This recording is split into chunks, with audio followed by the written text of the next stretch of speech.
Salut à tous. Salut. Bon, bienvenue sur le podcast Total Connexion, votre podcast préféré après les autres. Je suis Jarod, il est Rolly et on est là pour vous faire le deuxième des 3 podcasts de cette semaine avec l'analyse du combat qui va opposer Jared Cannonier à Nassourdine Imavov. Ça va se passer à l'UFC Fight Night. Ça sera à Louisville, ça sera au Alors attends, ça j'ai aimé. Le KFC Yum Center KFC Young de Center. Louisville, KFC Yum Center. Putain, laisse tomber. Ah, tu m'étonnes que Cannonier il est parti là-bas. Il a dit, s'il y a moyen de manger du poulet avec, là, laisse tomber. Et ça sera la nuit du 8 au 9 juin. Donc, gros combat, on en avait parlé entre notre Français Nassourdine Imavov et Jared Cannonier, qui est très bien classé 4 de la catégorie. Donc un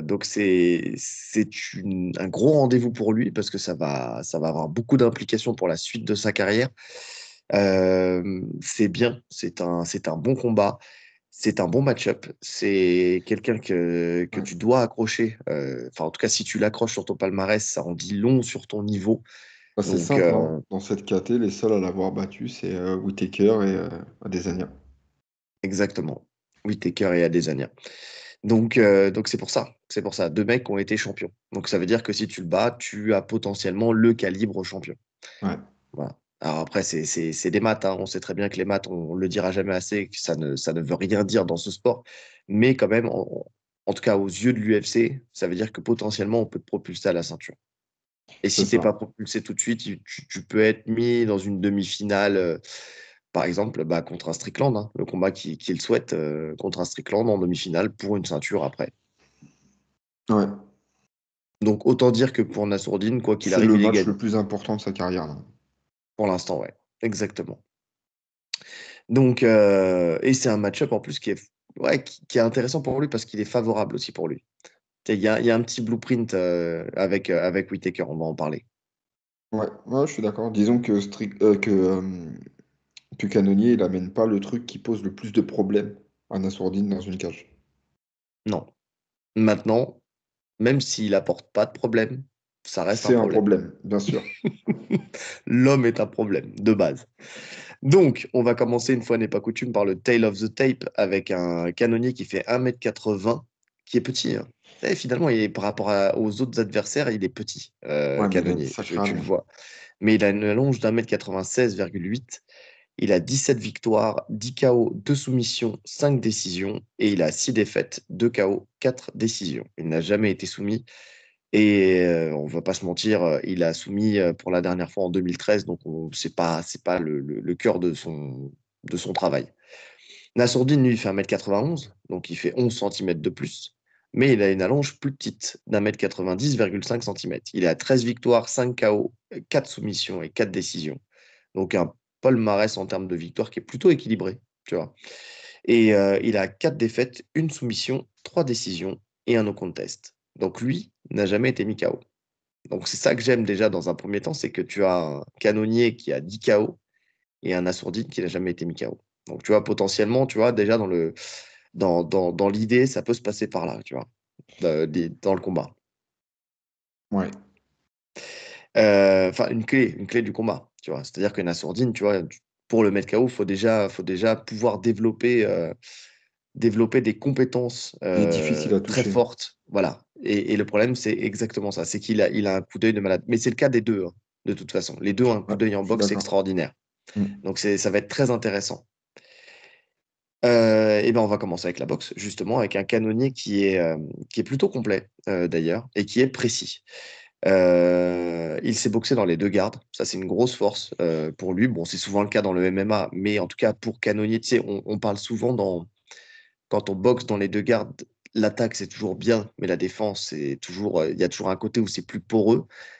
Et ben, c'est pas le cas avec Canonnier. Ouais. Alors, je le trouve plus efficace quand il est en droitier quand même.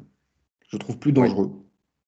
Maintenant, mais c'est il sait vrai s'adapter. il switch assez bien avec les deux gardes, donc intéressant. Mais tu sais, il utilise beaucoup ça pour cadrer, pour mettre la pression. Mhm. C'est surtout ça qu'il fait en fait. Parce que Et puis, Vas-y, Vas-y. vas-y, vas-y. Non, non, vas-y. Non, j'allais dire, et puis il change en fonction de la garde de l'adversaire aussi. Aussi. Aussi. C'est-à-dire que son adaptabilité, elle vient de là. C'est-à-dire qu'en fonction de s'il est face à un gaucher ou à un droitier, il va pouvoir s'adapter. Ouais, ouais, Tu il va vois. tester un peu les deux, mais c'est vrai Mm. qu'il est à l'aise. Il est à l'aise dans les deux gardes. Même Parce- si le plus gros danger qu'il amène pour moi, de toute façon, on en parlera après, c'est sa jambe droite sur les low kicks Mhm. et son bras arrière, donc son bras droit. C'est là où, pour Ouais. moi, il est le plus dangereux. Mais quand tu regardes, par exemple, contre un Whittaker, il a beaucoup boxé en gaucher, justement pour pouvoir sabrer avec son low kick jambe droite, mais en jambe avant, tu sais. Mhm. Oui, c'est Donc, vrai que son low kick jambe droite, même en jambe avant, il est très percutant. ouais. Donc c'est pour ça, tu vois, en fonction d'eux, avec un Whittaker, par exemple, qui te lie assez facilement, je pense qu'il avait switché de garde parce que la distance à parcourir pour le low kick était plus courte, donc plus rapide, et donc ça surprenait plus facilement Whittaker. Ouais. Non, c'est pour ça, c'est un combattant qui est intelligent, hein. Une garde très haute, il met beaucoup de pression. Il avance constamment, mais il avance pas pour avancer. Tu vois, contrairement, tu vois, on a eu un exemple avec notre héron, notre héron préféré, Monsieur Strickland, la semaine dernière, où il avançait en fait en faisant des grands pas, des grands fronts sur Costa. C'est pas du tout le cas justement un canonnier qui va te cadrer, lui. Il va pas te suivre, il va te cadrer. Oui, bah oui, c'est ce qu'il fait. Maintenant, dire que Strickland, il avance pour avancer, c'est pas vraiment, vraiment ça. Ça fait partie de son truc, tu vois. S'il avance pas, et d'ailleurs, ils se sont affrontés tous les deux, et c'est Cannonier qui a réussi à mettre la pression. Et on a vu que Strickland, s'il met pas la pression, il perd en fait. Oui, mais ça veut Tout, dire que, tu tout est vois, basé sur ça. Et si justement Strickland n'a pas réussi à mettre la pression à Cannonier, c'est dire que le mec, c'est un mur. non, mais déjà, c'est un mur, mais ça veut dire aussi qu'il y en a un qui a une science du cadrage qui est meilleure que l'autre. C'est pour ça, c'est-à-dire que pourquoi l'un réussit par rapport à l'autre, c'est parce qu'il y en a un qui sait cadrer, c'est-à-dire qui sait qui sait couper les angles, qui sait venir te chasser, en fait, et te mettre dans un espèce d'entonnoir qui va te guider, là où l'autre, il te suit, en fait, tout simplement. Et on l'a vu contre Costa, où Costa se déplace beaucoup, et justement, parce que Strickland lui permet de se déplacer beaucoup. Tu Mhm. vois, parce que justement, il ne le met pas dans cet entonnoir qui le permet de le cadrer. Il le suit tout le temps. Alors, il a un gros cardio, donc il avance, il avance, il avance, il avance, mais rares sont les moments où il l'a mis dos à la cage, tu vois, par exemple. Oui, c'est pas ce qu'il cherche. Mais parce qu'il sait pas, en vrai, parce que vraiment, il avance comme ça, quoi. Ouais. En tout cas, je pense qu'il sait pas, que c'est pas sa force, tu vois. Et d'ailleurs, sur le précédent UFC, il y a eu beaucoup de combattants comme ça qui avançaient. Je pense aussi comment il s'appelait, le combat contre Morono, là. Merde, comment il s'appelait, son Oui, adversaire? Nico Price. Nico Price. Nico Price, c'est pareil, tu vois. Il avance, mais il cadre pas. Ils Ouais. mettent de la pression, mais c'est une pression qui est pas efficiente, on va dire. Elle peut être efficace, mais pas efficiente. Ouais, C'est beau, hein. je vois. Quand je commence comme ça, c'est que Ouais, vraiment là, c'est c'est. c'est de l'art. Ah là, la demi-heure de sommeil, là, elle m'a fait du bien. Donc, il cogne dur, surtout avec son jab et son crochet du bras avant. Franchement, enfin, alors je dirais jab et crochet du bras avant, effectivement, quand il est en gaucher. Bon, c'est aussi le cas quand il est en droitier. Mais en tout cas, c'est vrai que son crochet du bras avant, il fait mal, hein. Il fait mal. Quand il est en C'est quelle garde? quand il est en gaucher, tu sais. Ouais, donc son bras droit. Donc, oui, c'est ça. C'est là Oui, où oui. je vais dans ton sens avec le fait que ce soit le bras droit.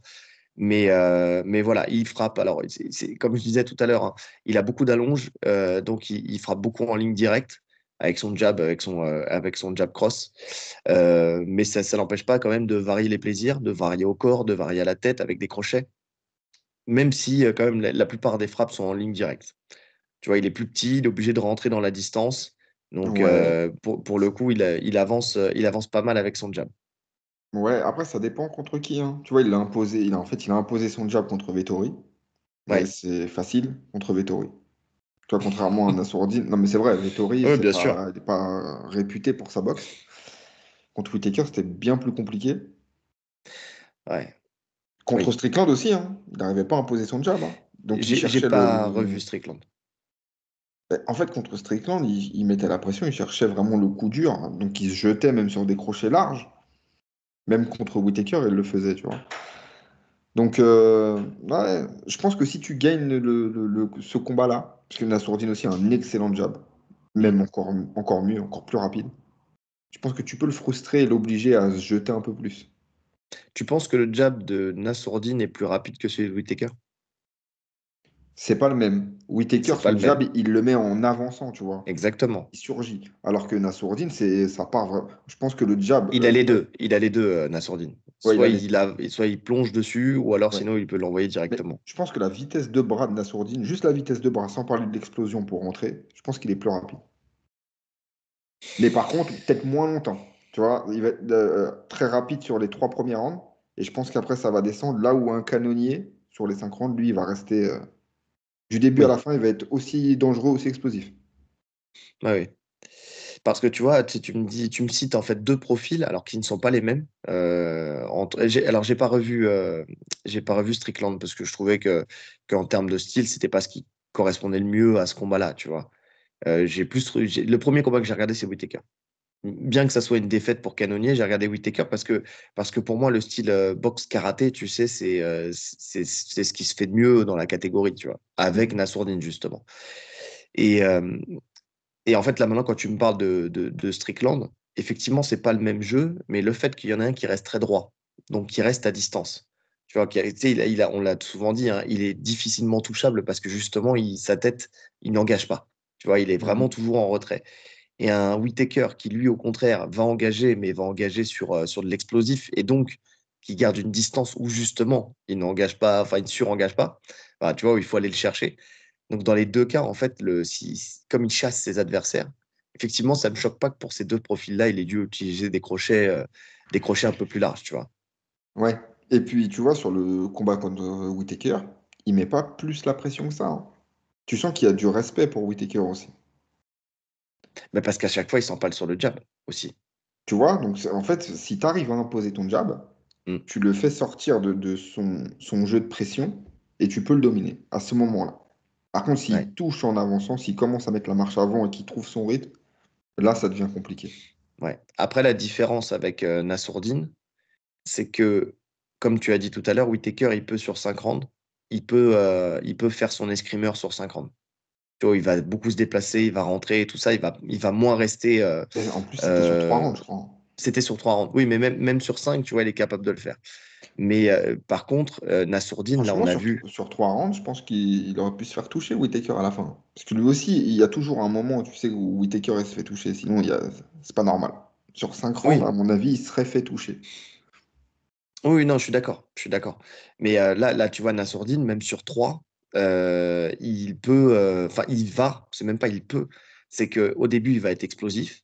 Tu vois, il va nous faire du in and out. Et puis après, très rapidement, comme contre Dolidze, il va se poser sur ses appuis. Surtout qu'en plus de ça, il cherche un peu plus la puissance aujourd'hui Nassourdine. Donc, dans le travail qui est fait avec Nicolas Haute récent, et avec Alamo et tout ça, il se pose plus sur ses appuis, tu vois, et puis il rentre.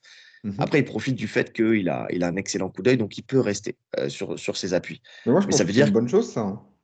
attention, c'est pas ce que je suis en train de dire. Je dis juste que c'est pour un canonnier, tu vois, c'est un peu plus facile de justement d'aller le chercher que si jamais il faisait du in and out sur 5 rounds, tu vois. Ouais. Oui, C'est ça que je veux après. dire. C'est comme quand tu te mets là et qu'il a une grande allonge, tu vois, potentiellement, tu t'exposes à ce qui te touche, tu vois. Ouais. Même si j'ai confiance largement, on en parlera tout à l'heure, hein, mais dans le jeu défensif de Nassourdine. Ouais. Ouais, ouais. Il a un excellent timing, justement, notre canonnier, avec un coup d'œil énorme, ce qui fait que plus que de chasser aussi, souvent, il contre. C'est-à-dire qu'il profite de l'entame de l'action. Tu vois, c'est des contres synchrones. À peine Mhm. le mec réfléchit son action qu'il se fait contrer, en fait, directement. Ouais, ouais. Il est fort, il est très fort C'est là-dessus. ce que j'ai noté aussi, c'est que il désengage très peu. Mm. En fait, il cède pas de terrain. Tu vois, en Non, plus de mettre la pression, il recule pas sur tes attaques. C'est-à-dire que soit il a des très bonnes esquives, des esquives oui. simples, hein, mais qui peuvent se retourner contre lui aussi. Whittaker, le high kick. En fait, Mhm. Whittaker, dès qu'il l'a timé, hein, il a vu qu'il balançait le jab, il se penchait sur le côté, il a balancé le high kick direct. C'est une erreur typique sur les esquives de boxe anglaise, hein, sur les esquives latérales. Donc il y a ça, des très bonnes esquives, soit où il chasse, comme tu as dit, ou soit justement il contre. Alors, soit il contre, soit il chasse. C'est vrai qu'il utilise beaucoup les chassés de main, effectivement. En plus, pour contrer derrière, hein, il fait son petit Mhm. papillon, il chasse, il renvoie. Ce qu'il fait sinon très bien, c'est que, en fait, et c'est là où tu vois son coup d'œil, c'est qu'il avance sur toi et dès que l'action elle arrive, hop, il se stoppe. Tu vois, il se stoppe, ce qui fait qu'en fait, tu n'es plus à distance. Parce que comme tu paries sur le fait qu'il va avancer sur toi et que tu vas le prendre en contre, et ben lui, il a cette lecture, tu sais, pour s'arrêter, faire un petit retrait de buste et revenir tout de suite. Donc je laisse passer, je repars. Il est très fort. Et après, effectivement, tu as les esquives latérales. Beaucoup de mouvements de tête, beaucoup de pardon, de mouvements de buste. Il faut pas le dire 10 fois rapidement, celui-là. Beaucoup de mouvements de buste, justement pour pouvoir laisser passer les frappes de l'adversaire et puis venir contrer. Mais c'est vrai qu'il a un sacré coup d'œil. C'est vraiment très fort. En termes de jambes, il balance tout ce qu'il veut. Vraiment, que ça soit. C'est varié, hein. Low kick des deux jambes, middle, high kick, front kick. Franchement, honnêtement, il est très Ouais. varié en fonction de l'adversaire. Ses genoux, il les place Ça soit reste en, quand même, en- faut quand même dire que le low kick, c'est son arme principale. Il a des low kicks qui Ouais, sont dévastateurs, hein. ouais, Et justement, ça va être une clé dans ce combat, je pense, hein. Pour moi, je vois vraiment c'est ce qu'il a essayé contre Whittaker, en fait. ouais, Tu vois, pour stopper l'entrée de Whittaker, c'était gros low kick. Et ça marchait bien au début. c'est vrai. Et je Sauf pense qu'on que a si vu tu trouves Nassourdine pas. Oui, bloquer. Enfin, en tout cas, esquiver les low kicks. ben, on sait en plus que, comme tu as dit, maintenant il met l'accent sur la boxe taille. Il l'a dit, Mhm. il voulait progresser en boxe taille. Il a un très bon coach pour ça. Donc je pense qu'il a eu le temps, là. Il a eu le temps de vraiment progresser. Et si vraiment tu commences à vraiment tous les bloquer, tu annihiles vraiment son arme principale à canonnier. Mais en fait, tu l'obliges à monter un peu plus sur la ligne, tu vois, sur le middle. Donc, Ouais, après, il kick fort hein, sur les middle high kick, mais il n'a jamais causé vraiment de dégâts sur ça. C'est pas sur ça non, qu'il est le plus dangereux. non. Non, non. Puis on parlera après, parce qu'on va pas non plus tout vider de la substance de Nassourdine, mais il a une gestion des low kicks qui est très intéressante, Ouais. justement. Donc on en parlera tout à l'heure. Euh, Ses genoux sont très efficaces aussi, parce qu'il les envoie soit au clinch, soit il les envoie en direct façon K1, tu sais. Mhm. Vraiment à la tête, ça monte très vite, ça monte très fort. Il est souple, hein. Il est quand même très souple celui-là. C'est vrai, hein, parce Très, qu'il a l'air très, c'est très dur. Très, ouais, ça a l'air d'être un bâton. Mais en mais il est fait, non, il est relâché. très souple. Ouais. Mais parce qu'il est très relâché. Ça se voit hein, dans sa boxe. Et c'est toujours ça, hein, quand plus tu es relâché dans la boxe et plus tu es efficace.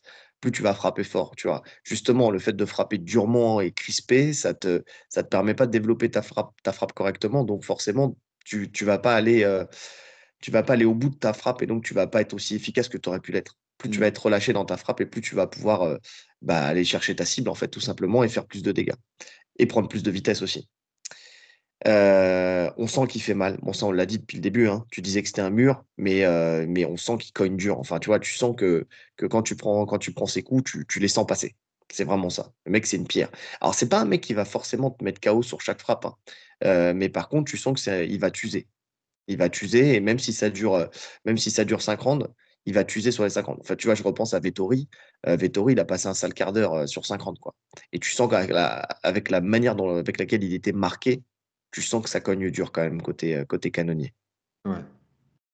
Ouais, mais comme Euh, tu l'as dit, c'est vrai, il faut le notifier parce que souvent, quand on parle de canonnier, je voyais un peu les commentaires sur Internet. Les gens, t'as l'impression que c'est vraiment le roi des punchers. C'est un mec vraiment qui frappe très fort. Oui, il frappe fort, mais c'est pas un puncher, hein. non, Il éteint pas les mecs, hein. En tout cas, dans cette KT. voilà. Dans Dans cette cette KT, parce que KT, voilà. justement, tu me fais une passe décisive de malade, c'est que j'ai noté juste après, n'oublions pas qu'il vient des lourds. Donc il est descendu de 2 KT, mais forcément, tu vois, tu peux être biaisé, parce que c'est ça qu'il faut faire attention, c'est de regarder en fait combien il y a eu de KO depuis qu'il est en Mhm. 84, tu vois. Parce que c'est vraiment ça. Tu frappes pas de la même manière quand tu fais plus de 100 kilos et quand tu en fais 84. Donc effectivement, il a des KO. Il a des KO. Je pense à Bronson, je pense à Hermanson, tu vois. Il les a mis, hein. Mais c'est pas non plus, comment C'est dire, pas quelqu'un contre qui va l'élite. t'éteindre. En Ouais, et puis plus, c'est pas quelqu'un qui va t'éteindre sur une frappe, quoi. ouais. Ouais, parce que Hermanson, c'est un TKO. Ouais. C'est des coups de coude au sol. Et Non, Bronson, Hermanson, non, c'est non, non, non. KO coup de coude. Coup de coude oui, c'est Bronson. Coup de coude au sol. Et Hermanson, mais je crois que ça se TKO. finit au sol aussi. TKO, c'est Ouais, au ouais, sol, c'est sur sûrement. du ground and pound.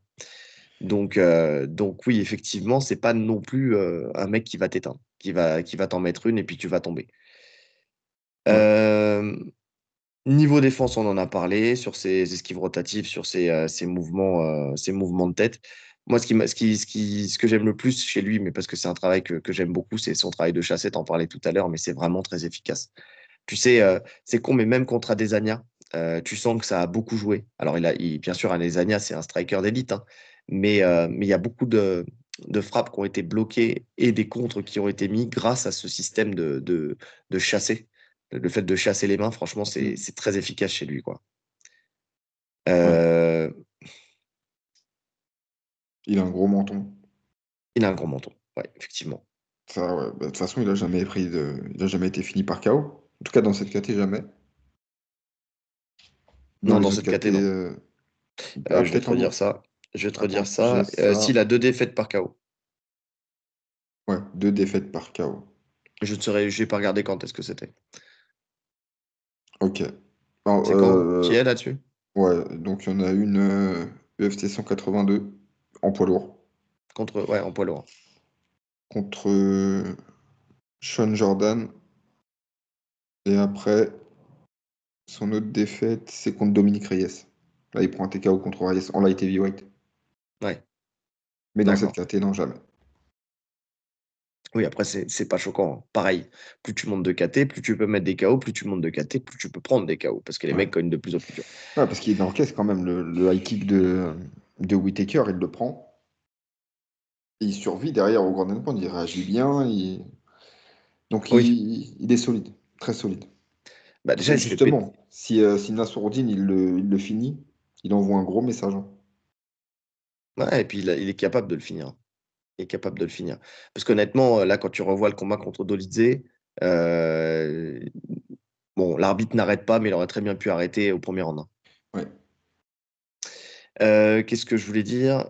Euh, Oui, quand on parlait de aussi parce que il a de la résilience. Enfin, tu vois, parce que tu parlais de Whittaker, il a fait une partie de son combat avec le bras cassé. Donc Oui. c'est quelqu'un qui n'abandonne pas. Tu vois, c'est quelqu'un qui va tenir et va rien montrer, puis il va continuer à boxer comme si de rien n'était. Ouais, Donc c'est pareil, hein, c'est quelqu'un de dur au mal et ouais, de solide, qui va durer dans le temps. Il est durable, en fait. c'est ça. As-tu des choses à rajouter sur la boxe de notre cher canonnier? Non. Donc on peut passer à Nassourdine. Nassourdine, aujourd'hui, c'est un savant mélange de plusieurs styles. C'est là où, quand il était avec Lopez, c'était du toucher sans être touché, hein, le style signature de Lopez, mais qui est efficace, hein, mais pas aussi efficace que justement quand il se pose et qu'il se met sur ses appuis, qu'il décide d'aller à la bagarre. Enfin, quand je dis qu'il décide d'aller à la bagarre, il va pas vraiment à la bagarre, mais qu'il décide De s'ancrer dans le sol pour de faire plus mal, s'ancrer, quoi. voilà, pour être plus À puissant. la manière de Gann, hein. Gann aussi, hein. Il le travaille quand même, c'est juste qu'ils ne le mettent pas en place. Parce que Gann, il l'a fait contre Tuivasa. Alors, il l'a Après fait s'être contre fait toucher. Tuivasa parce que Lopez, à un moment, a senti qu'il fallait que Gann en lourd doive mettre plus de KO. Ah oui. Donc, ils ont commencé à travailler là-dessus. Mais s'ils peuvent éviter, ils évitent. Oui. Ouais. Donc, là où le côté Nicolas Haute, c'est justement un peu plus de développer, enfin, c'est déjà développer physiquement de la puissance pour que derrière, il développe aussi une technique où il peut développer cette puissance. Ouais. Donc, cette technique, c'est en étant un peu plus sur ses appuits. Donc, alors que je disais, un savant mélange de plusieurs styles. Donc, tu as le karaté avec son in and out et son maigiri. Maigiri, jambe avant, là, qui est dévastateur. Tu as de l'anglaise avec sa puissance et sa précision, notamment avec son jab et son bras arrière. Oh, le jab, Et il est fou. c'est Le ça. gauche-droite est fou. Et le gauche-droite est fou. Mais on va rentrer après plus dans le détail, hein. Et tu as la boxe taille avec ses coudes et surtout ses genoux dévastateurs. Parce que là, on l'a vu, ne serait-ce que contre Dolidze, les genoux, quand il les envoie, avec la hanche, avec le clinch, où il Mm. vient tracter son adversaire, il le baisse un peu et il vient lui envoyer. Il y a un genou qui frappe la gorge. Tu sais, je me dis, honnêtement, déjà, quand je l'avais vu la première fois, et là, quand je l'ai revu là, honnêtement, il peut lui enfoncer la trachée. Ce genou dans la gorge, il peut être très, très violent, Comme dans Roadhouse. comme dans Roadhouse. Ah, faut toujours sortir les bonnes refs. Bah, attends. Non, mais honnêtement, tu sens qu'heureusement que Dolidze, il est solide, hein. Parce qu'un lambda qui prend celui-là, il le tue sur place, quoi. Bah, c'est pour ça Donc, qu'ils affrontent pas des lambda. c'est vrai. C'est vrai. T'as tout dit. T'as tout dit. Euh, ouais, non, non, c'est vrai. Moi, je me suis basé déjà pour commencer, avant qu'on rentre plus dans le détail, que sur le combat contre Dolidze. Parce que de toute façon, les autres combats, je les avais relativement en tête. Enfin, son style, je l'avais relativement en tête, mais c'est surtout que ils sont devenus obsolètes. À partir du moment où il a changé et qu'il est passé avec Nicolas Haute, son jeu a évolué et il y a une Mhm. direction qui est prise. Donc, et puis en plus de ça, on va pas se mentir, dans le combat avec Dolidze, tu as du sol, tu as de la lutte, tu as de la boxe. Il y a de Tu as tout tout. ce que tu veux. Voilà. Si tu veux l'analyser juste avec ce combat-là, déjà, tu as tout vu. Donc c'est intéressant parce que ça te montre aussi la direction qui est prise par le clan Hot, par le coin Hot, tu vois. Lui aussi, il est ultra précis. Et toutes ses frappes sont clean. Ça, s'il y a bien un truc, c'est s'il s'appelle le sniper, c'est pas pour rien. Et d'ailleurs, dans le combat contre Dolidze, même les commentateurs le disent, quoi. C'est qu'il n'y a pas de déchets. C'est-à-dire, à chaque fois qu'il envoie, c'est vraiment quelque Ça chose va de trop clean. vite. Ouais. Non, franchement, je te dis, c'est vraiment impressionnant quand tu regardes le combat. Son jab et son jab cross, t'as l'impression que c'est en accéléré. Surtout en début de combat, tu vois. Oui. C'est impressionnant. Ouais, c'est là qu'il a de bons knockdowns, hein, tu vois. Enfin, le knockdown qu'il met, c'est justement à Dolidze, c'est avec son bras arrière, quoi. Son bras arrière en un qui contre Dolidze Ouais. et là, Même quand ça aurait pu être le début de la fin. quand il met son retrait de buste et qu'il revient derrière, Mm. magnifique. Et exactement. En fait, tu te rends compte que son jab, il l'utilise de plusieurs. Enfin, déjà, déjà, faut parler de son jab. Déjà pour commencer, son jab, il est ouf. Jab, jab, cross, on l'a dit. Toujours placé à la perfection. Le jab, il peut le mettre en remontant, parce qu'il y a un moment, il met un espèce de jab uppercut, tu Mhm. sais, où il avance. Mais soit il est sur place, il est ancré, il va envoyer son jab, soit il va, Oui, il il va jaillit. avancer dessus, soit il va Ouais. jaillir avec son jab. Donc ça veut dire qu'il maîtrise toute la palette du jab. On l'a déjà dit, un jab, ça s'envoie pas d'une seule manière. Tu as Ouais. plusieurs façons de le faire, en fonction de si c'est un jab pour prendre ta distance, si c'est un jab d'arrêt, ou si c'est un jab où tu vas aller chercher en fait ton adversaire. Lui, peu importe, c'est un orfèvre Ouais, c'est cette vraiment arme-là, son quoi. arme. C'est son arme. C'est-à-dire, ce que j'avais noté, c'est qu'il aime bien contrôler le gant. C'est le gant adverse de la main. S'il arrive à faire ça, il n'a pas besoin de jaillir. Il va Mm. contrôler ta main, boum, il va piquer. Si c'est plus galère, il y a ce combat-là pour contrôler la main de qui, là, il va prendre un peu de distance et il va rentrer en explosant. Et dans tous les cas, ça touche, de toute façon. Ouais, ouais, ouais, je suis d'accord. Je suis d'accord. Pour son bras arrière, souvent, alors tu t'as parlé de son retrait. C'est vrai qu'il le fait ce retrait et puis il réexplose. Tu sais, c'est pas mal hein, parce que ça lui donne. En fait, c'est comme s'il armait le ressort. C'est ça. Il vient, il recule, et il repart tout de suite. Et il envoie son bras arrière très fort. Ou alors, sinon, ce qu'il fait, il feinte le jab pour envoyer le bras arrière. Ça, c'est quand on parle de bras arrière isolé, hein, parce que sinon, il y a le jab cross où, en Ouais, fait, le bras arrière suit le bras avant à une vitesse folle. C'est boum, boum. Tu vois, c'est vraiment, limite, les deux auraient peut-être touché en même temps, quoi. c'est ça en C'est fait. tellement Mais ça va vite. c'est exactement ça. Donc, ce qui est bien avec ces deux manières de faire, en tout cas, c'est qu'il s'ouvre une fenêtre. Parce que soit avec son retrait, l'adversaire avance sur lui et il vient le prendre dans l'avancée de son adversaire, soit il feinte avec son jab, comme on a dit, et là, l'adversaire, en fait, va bloquer, limite descendre le bras, et il va prendre le bras arrière dans Mhm. la foulée, quoi. Enfin, tu sais, il va comme s'il voulait chasser, en fait, le jab, et derrière, il prend la droite dans la foulée. Alors, ce bras arrière, il est très efficace. Néanmoins, pour moi, il est plus létal avec son... Alors, attends, que je m'explique. Son jab, pour moi, est son arme la plus efficace parce il conserve sa distance. Quand il envoie son bras arrière, il est dévastateur. Mais vraiment, il est dévastateur. Il peut mettre knockdown n'importe qui avec son bras arrière. Le problème, c'est que souvent, il est tellement pris dans son bras arrière il casse trop la distance et il se retrouve au clinch derrière. Tu vois. D'ailleurs, quand tu regardes le combat contre Dolidze, tu as Nicolas Haute qui lui dit travaille avec ton jab. Il n'arrête pas de lui dire dans le coin travaille avec ton jab. Et derrière, il fait quoi? Il envoie son bras arrière. Et à chaque fois qu'il envoie son bras arrière, il vient à la collision. Et comme il vient à la collision, derrière, il se fait coller. Et il sait pas, on en parlera pour la lutte tout à l'heure, mais il a du mal à relâcher ce contact. Ce qui fait qu'il perd du temps précieux pour pouvoir boxer avec ses adversaires. Et il perd de l'énergie précieuse parce qu'il doit sortir du clinch. Et le clinch à la cage, c'est pas son truc. Tu vois. Ouais. Ouais. Après, sur ce profil-là, en tout cas, sur Canonnier, c'est pas le plus problématique, ça. Sur le fait d'aller au clinch. Détrompe-toi. Détrompe-toi. Parce que le clinch, il a été beaucoup utilisé par Canonino, notamment contre Adesanya. Si tu te souviens bien, quand tu as regardé ce combat-là en plus. Ouais. Il l'a beaucoup clinché, il a beaucoup attaqué le single leg, il l'a beaucoup collé à la cage. Et si tu es malin, tu as observé Nassourdine et tu sais que le coller à la cage, c'est gagner du temps de contrôle et c'est surtout, il est tellement, je suis désolé, hein, mais pour l'instant, il est encore tellement mauvais, on verra l'évolution là, mais tellement mauvais dos à la cage que tu peux te permettre de le frapper, il sortira pas forcément, tu vois. Ouais. Ah, c'est clairement son plus gros point faible, il est là. Ouais, mais Mais vraiment là, il y a là, eu du temps quand même. vraiment là. Il y a eu du Ouais, temps. mais il y a du temps, mais en même temps, moi, pour le coup, pour Parce qu'ils le cet savent, hein. aspect-là, Tout, mais bien tout, sûr. tout son camp, ils savent que le problème vient de là. Ouais, mais pour cet aspect-là, j'attends de voir quand même. Tu vois, j'attends de voir l'évolution parce que j'ai l'impression que c'est tellement ancré en lui.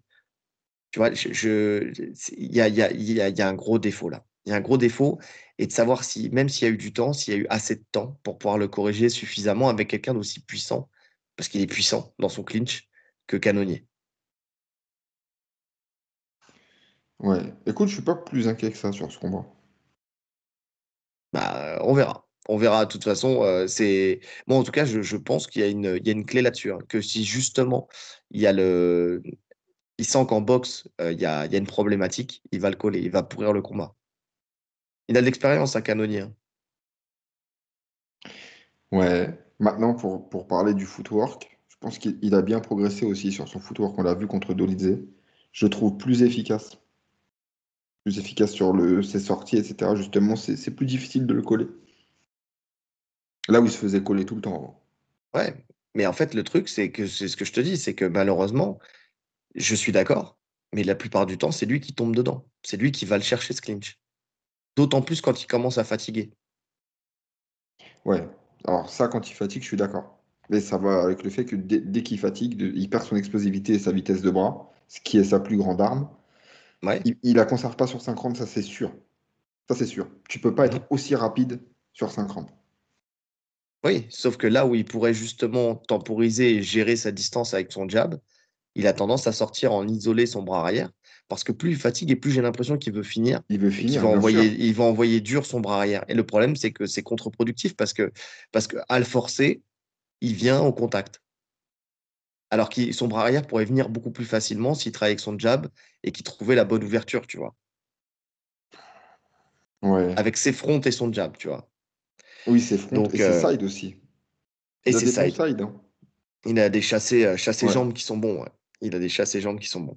Bah, D'ailleurs, ça peut être une solution pour contrer les low kicks. En plus de les bloquer, le fait oui. de mettre les sides au niveau des genoux, c'est intéressant.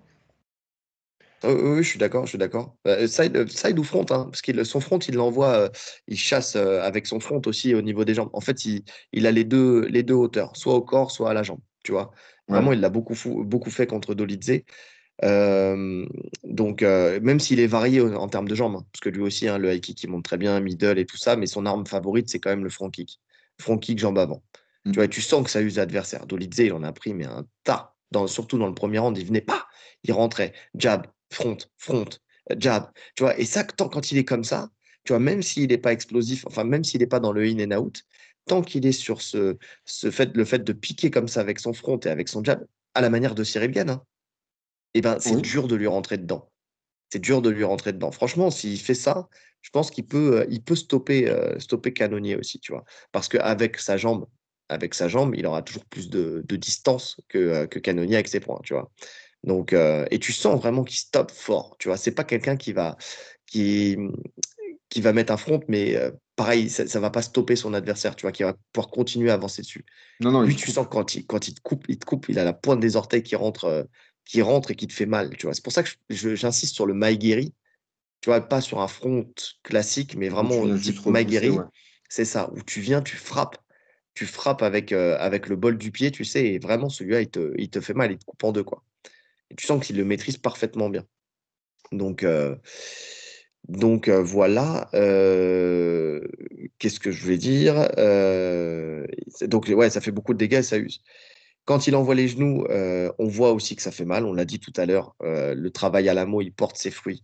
En plus, tu sens que, tu vois, il va te repousser à la cage et il va venir en collision derrière avec le genou, mais vraiment en tractant l'épaule et en rentrant avec le genou pleine balle, avec la hanche qui est bien engagée. Parce que tu sais, il y en a beaucoup qui mettent des coups de genou, mais qui sont pas forcément efficaces, Ouais, entre non, mais là, guillemets. tu vois qu'il a un vrai prof de Muay Thai. Voilà, tu sens qu'il coupe l'adversaire, quoi. Il le découpe en deux avec ses genoux. Donc ça fait mal, hein. Ça fait vraiment mal.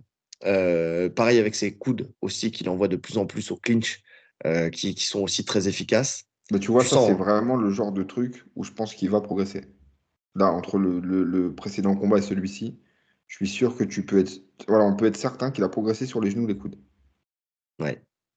Bah, d'autant plus qu'il a travaillé là avec deux bons kickboxers, avec Jérôme Le Banner et avec Alexis Nicolas. Ouais. Donc déjà, tu sais que même s'ils étaient là comme des sparring, pour être sparring, tu sais qu'ils apportent une expertise. Oui, clairement. Bon, après, surtout genou, alors, pour le coup. Parce que les deux, dans la règle qu'ils ont fait le plus, il n'y a pas les coudes. Oui, oui, bien sûr. Oui, oui. Plus pour le côté genou, effectivement. Mais avec un Alexis Nicolas, en plus, qui vient de la boxe française, tu vois, lui, il a pas mal de choses à apporter. Ah, ça, c'est Vraiment. sûr. Techniquement, c'est la crème de la crème. Ouais, ouais.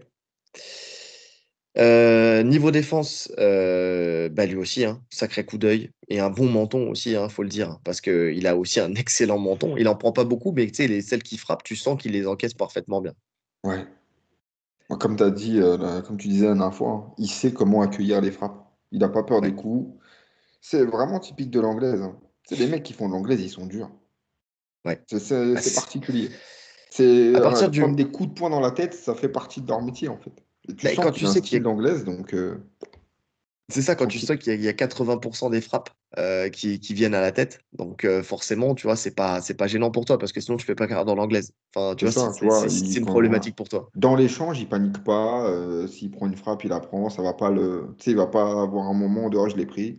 Non, il continue. Il y a jamais de panique. Donc c'est Ouais, toujours bien géré. non, je suis d'accord.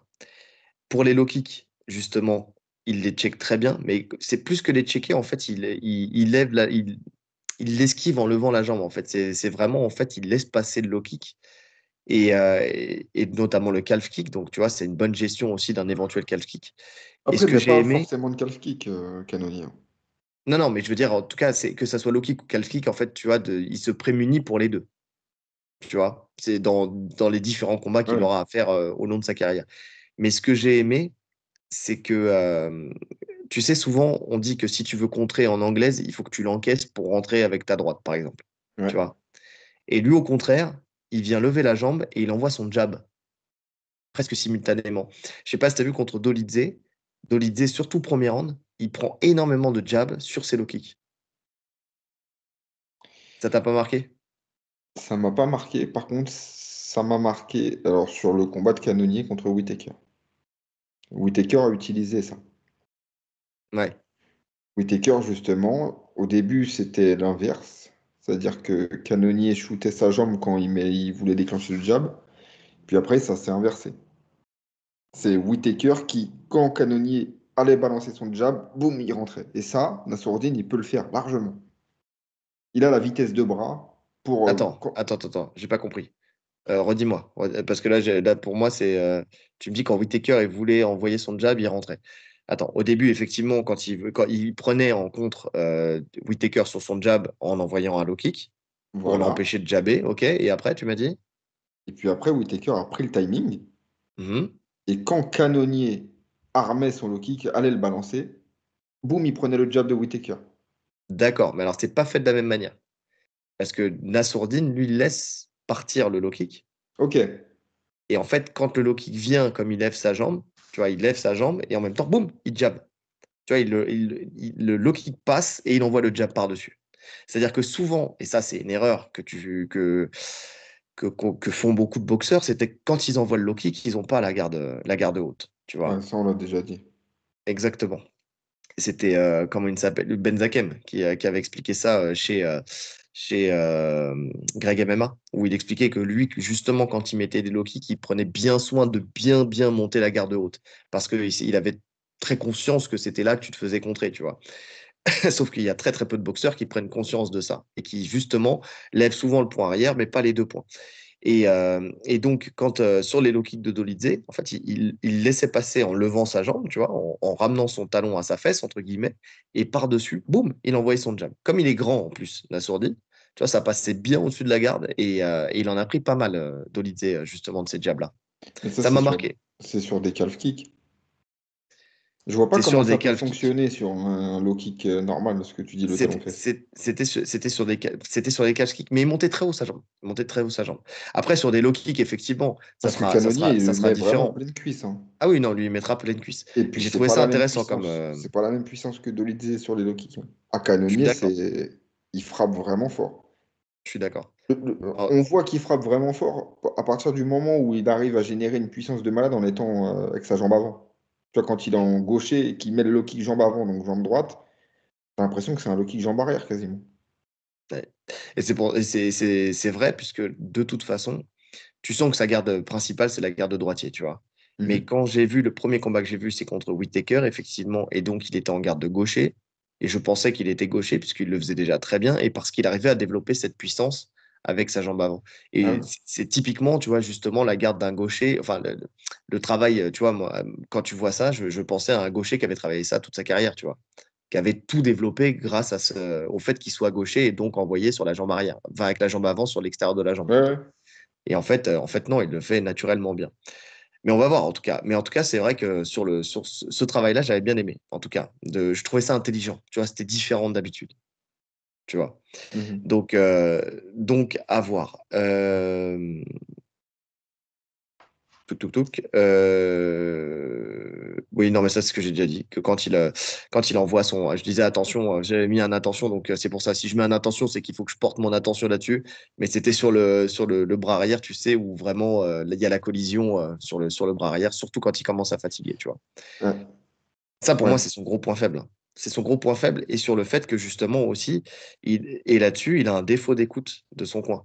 Tu vois, c'est-à-dire que bien que son coin et son frère et Nicolas Haute n'arrêtaient pas de lui répéter, travaille ton jab, utilise ton jab, le mec il repart à la bagarre. La première des choses qu'il fait, il envoie son poing arrière.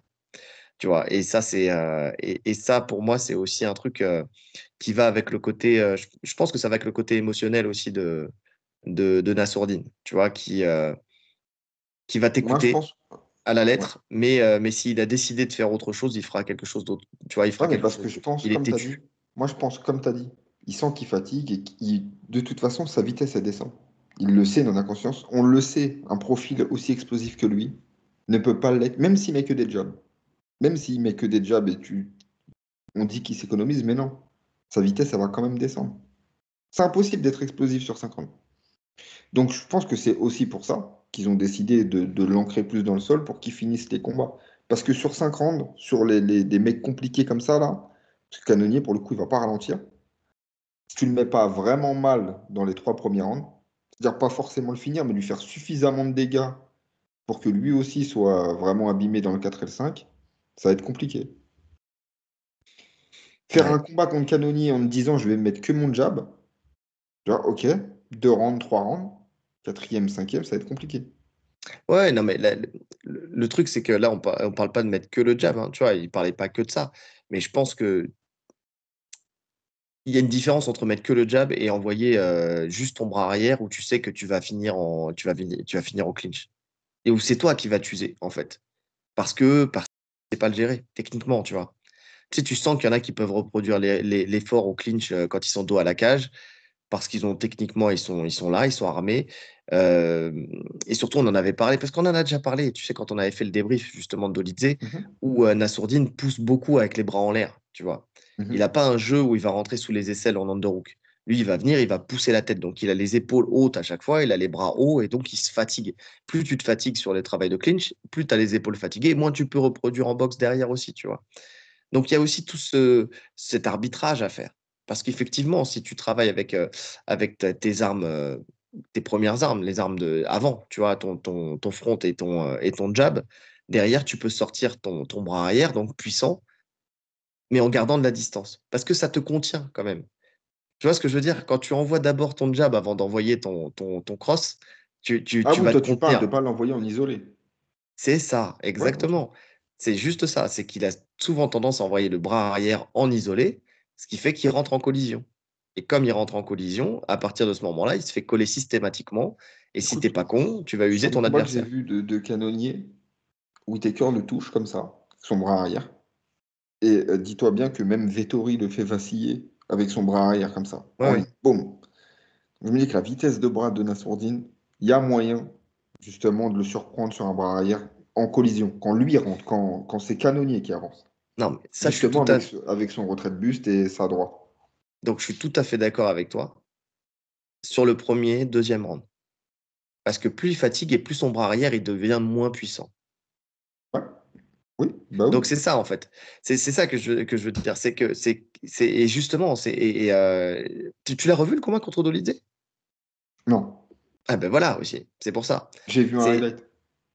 Ah non, fallait revoir le combat, fallait revoir le combat. Parce que vraiment, c'est très parlant. C'est-à-dire que c'est vraiment à un moment où tu sens qu'il fatigue, où ils lui disent utilise ton jab. Parce que je pense que le fait de dire utilise ton jab, c'était pour eux, hein, dans leur logique, tu vois, c'était ne vois pas ce bras arrière, putain de merde. Tu es fatigué et à chaque fois, tu viens te coller et t'entends son frère Daguerre qui lui dit sépare-toi, lâche le contrôle, lâche le contact, lâche le contact. Sauf que en fait, il lâche pas le contact. Tu sais, il y a des moments avant que ça aille à la cage, en fait, il va marcher en reculant, tu sais, avec l'adversaire qui le pousse jusqu'à la cage. Et une fois qu'il est dos à la cage, il galère et plus on avance dans le combat et plus il parie sur le fait que l'arbitre va les séparer plutôt que lui va sortir du clinch, Ouais. tu vois. Et Dolidze est très puissant. Je pense que Canonnier, quand il te met la pression, c'est plus puissant encore. Parce que Dolidze, il était fatigué lui aussi. Il a été usé par un premier round qui l'a mis grave dans le rouge. Tu vois, et tu sentais que lui aussi, il accusait le coup. Et pourtant, il le conservait à la cage. Canonnier, il va le garder à la cage avec puissance. Parce que quand tu vois contre Adesanya, jusqu'au round 5, il le colle à la cage, il lui envoie des coups de genoux à l'intérieur des cuisses. Et il développe beaucoup de force de rétention avec en plus un travail double under, tu vois. Il Non, mais ceinturait ça c'est une Adesanya, certitude. Qu'en tu vois. préhension, il a une force de malade. En venant des poids lourds, c'est sûr qu'il a une force de folie, Canonnier. Ouais. Donc c'est pour ça. Non, mais c'est ce que je te dis depuis tout à l'heure. En Oui, fait, non, oui, oui. Non, mais c'est ça, que ça, je suis d'accord. Oui, il tu a une vois, en force fait, de. je comprends mieux, parce que si t'as pas revu le combat de Dolidze, c'est pour ça, tu vois. Vraiment, t'en prends conscience et tu prends conscience de cette problématique-là, tu vois.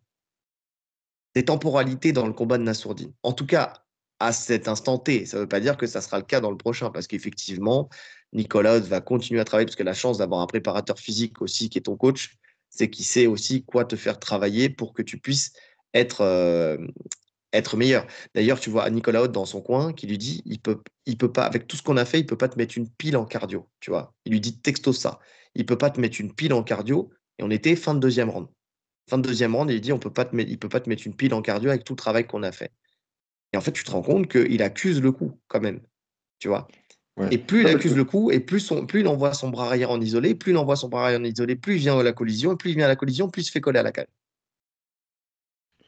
ouais.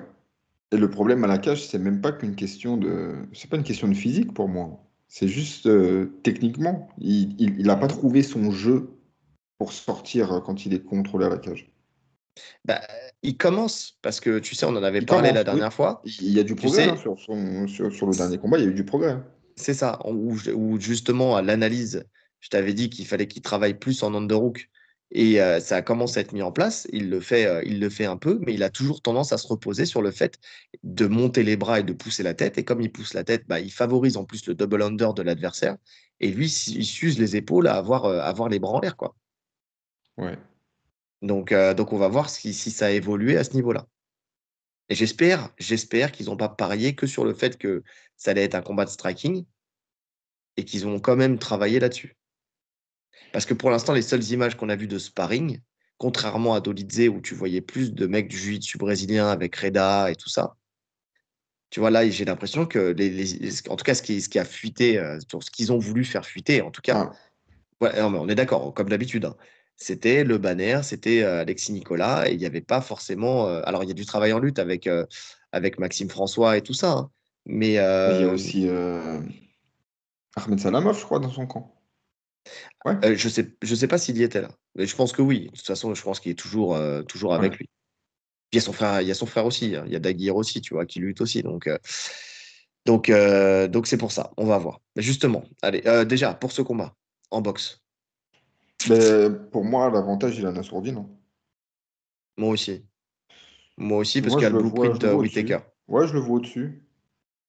Même si gros danger, toujours gros danger de canonnier, mais techniquement, je vois plus le Nassourdine imposer son jeu. Ouais, moi aussi. Moi aussi. En tout cas, du moins dans les premiers rounds. Ouais, Tu vois, je pense qu'il peut y avoir enfin, il peut y avoir deux temporalités, hein, par contre, dans le combat. ça peut changer au troisième round.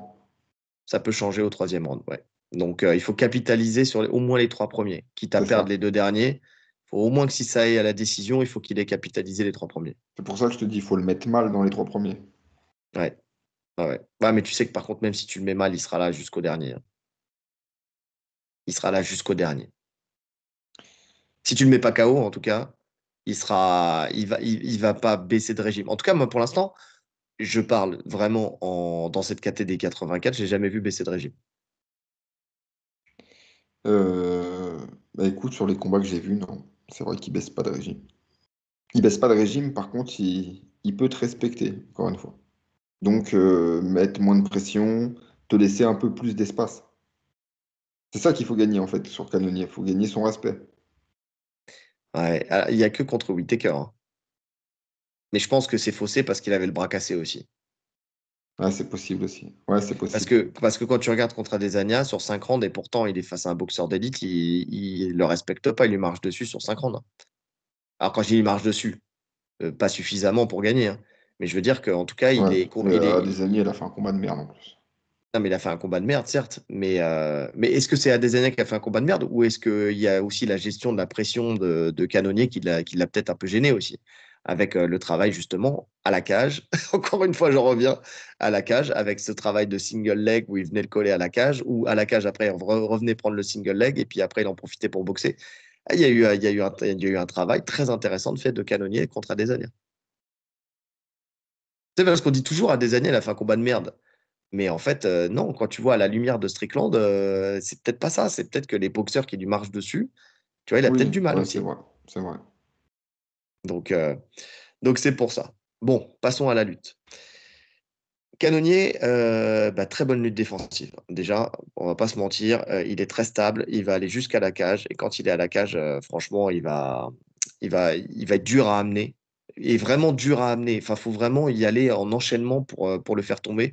Celui qui, pour moi, l'a fait le plus tomber de tout ce que j'ai vu, c'est Bronson. Et il devait se donner à fond. On connaît la qualité de lutteur de Bronson, et il venait. La première amenée, par exemple, elle s'est faite en 3 temps, tu vois. Il l'a ramené d'un côté, il l'a ramené de l'autre, et puis il a fini par le faire tomber la troisième fois, tu vois. Ou alors, Et tu puis, il sais, progresse en plus. Il il progresse progresse. encore. Ouais. Et il y a eu une autre amenée où il a fallu qu'il lui monte la jambe jusqu'au ciel pour le faire tomber, quoi. Enfin, vraiment, il faut se donner à fond, et c'est une dépense d'énergie énorme pour faire tomber Canonnier. Pour le coup, il est très fort, il travaille en over-under. Après, il renverse la situation, et après, bon, il met l'adversaire dos à la cage, hein. La plupart du temps, il rompt le contact, mais il peut très bien le conserver, en tout cas. Tu sens qu'il est très puissant, très stable et très puissant. Ouais, mais c'est mot pour mot ce que j'ai noté. Très stable et puissant. Hmm. Parce que Ah, c'est... il n'y a rien de fou dans ce qu'il fait. Déjà, en fait, tu sens que juste sur l'entrée, c'est le genre de mec qui va mettre le coup de hanche en avant. Déjà, il te freine. Hmm. Juste ça. Donc après, pour le bouger, c'est compliqué. Et défensivement, il fait pas d'erreur. Il fait juste ce qu'il faut. Ni Ouais, je suis plus ni d'accord. moins. Tu vois, c'est pas incroyable ce qu'il fait, mais il fait ce qu'il faut pour rester debout. Sa Ouais. puissance fait le reste après. Bah, tu vois, contre Bronson, par exemple, quand il y a un moment où il shoot en double pour venir le chercher, il rentre les deux bras sous les aisselles, il le bascule directement, tu vois, le bras sous l'aisselle, hop, un petit pivot, il le soulève. Donc c'est là où tu vois qu'il y a beaucoup de puissance. Il le soulève et il le met sur le flanc, quoi, directement. Non, non, il est puissant, même quand tu le ceintures à l'arrière, parce que je me suis attardé là-dessus, parce qu'on sait que Nassourdine il aime bien passer derrière Oui, et ceinturer. Là où Dolidze lui mettait les mains au sol, Tu sais, surtout quand il a pris le high kick, parce que ça, on n'a pas parlé de cette technique dangereuse mais efficace. Quand il ceinture derrière et qu'il envoie le high kick sur le côté, Mhm. qui aurait pu le disqualifier, mais avec le règlement, normalement, avec le nouveau règlement, ça passe. Euh, Lui, il va pas rester comme ça, hein. En général, quand il est ceinture à l'arrière, il se redresse, il pousse avec les hanches, il écarte les bras et hop, ça y est, il est sorti. Ouais, ouais, Mais avec une facilité. exactement. Alors, je sais plus dans quel combat j'ai vu ça. Whittaker, je crois. Ça doit être Whittaker. Whittaker qui prend le dos comme ça, et je me dis, il va le faire tomber.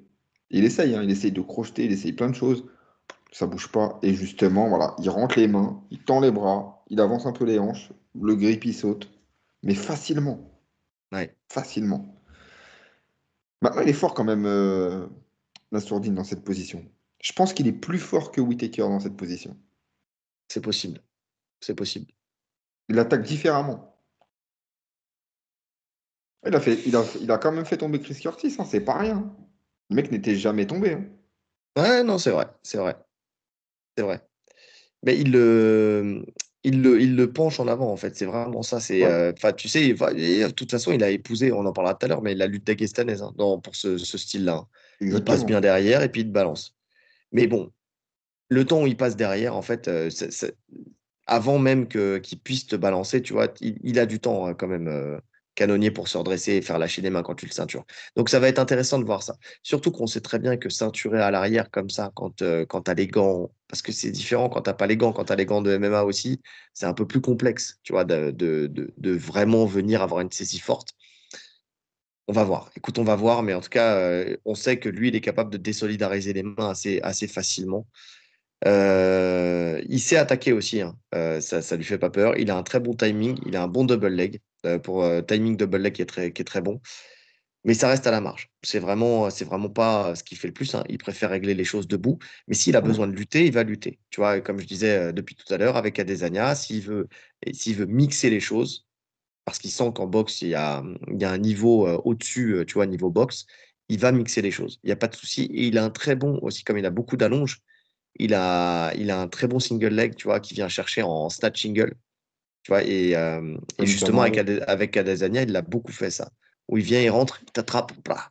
Et puis après, derrière, il te ramène à la cage, il te colle, et puis il reprend le single. Alors, c'est sûr qu'il n'a pas de réussite pour faire chuter. Alors maintenant, on Est-ce qu'il parle d'un cherche Adesanya. vraiment à faire chuter? Il y en a un où il a essayé. Le premier single qu'il fait à la cage, tu vois, où tu le vois dans l'intention. Quand il pivote, tu sais, Ok. il met le coup d'épaule, il essaye, mais bon, à des années, on sait aussi à quel point Ouais. c'est un chat et Ça à ne quel pourra point faire il est tomber. stable. Donc après, il cherchait plus, par contre. Tu vois, là où il est intelligent, Voilà, il c'est a que réadapté.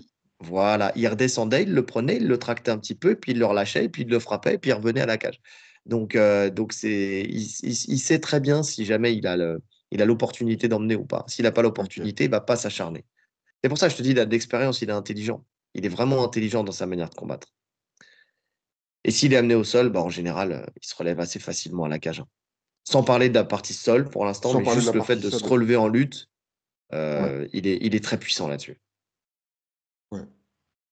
Ouais, pareil, hein.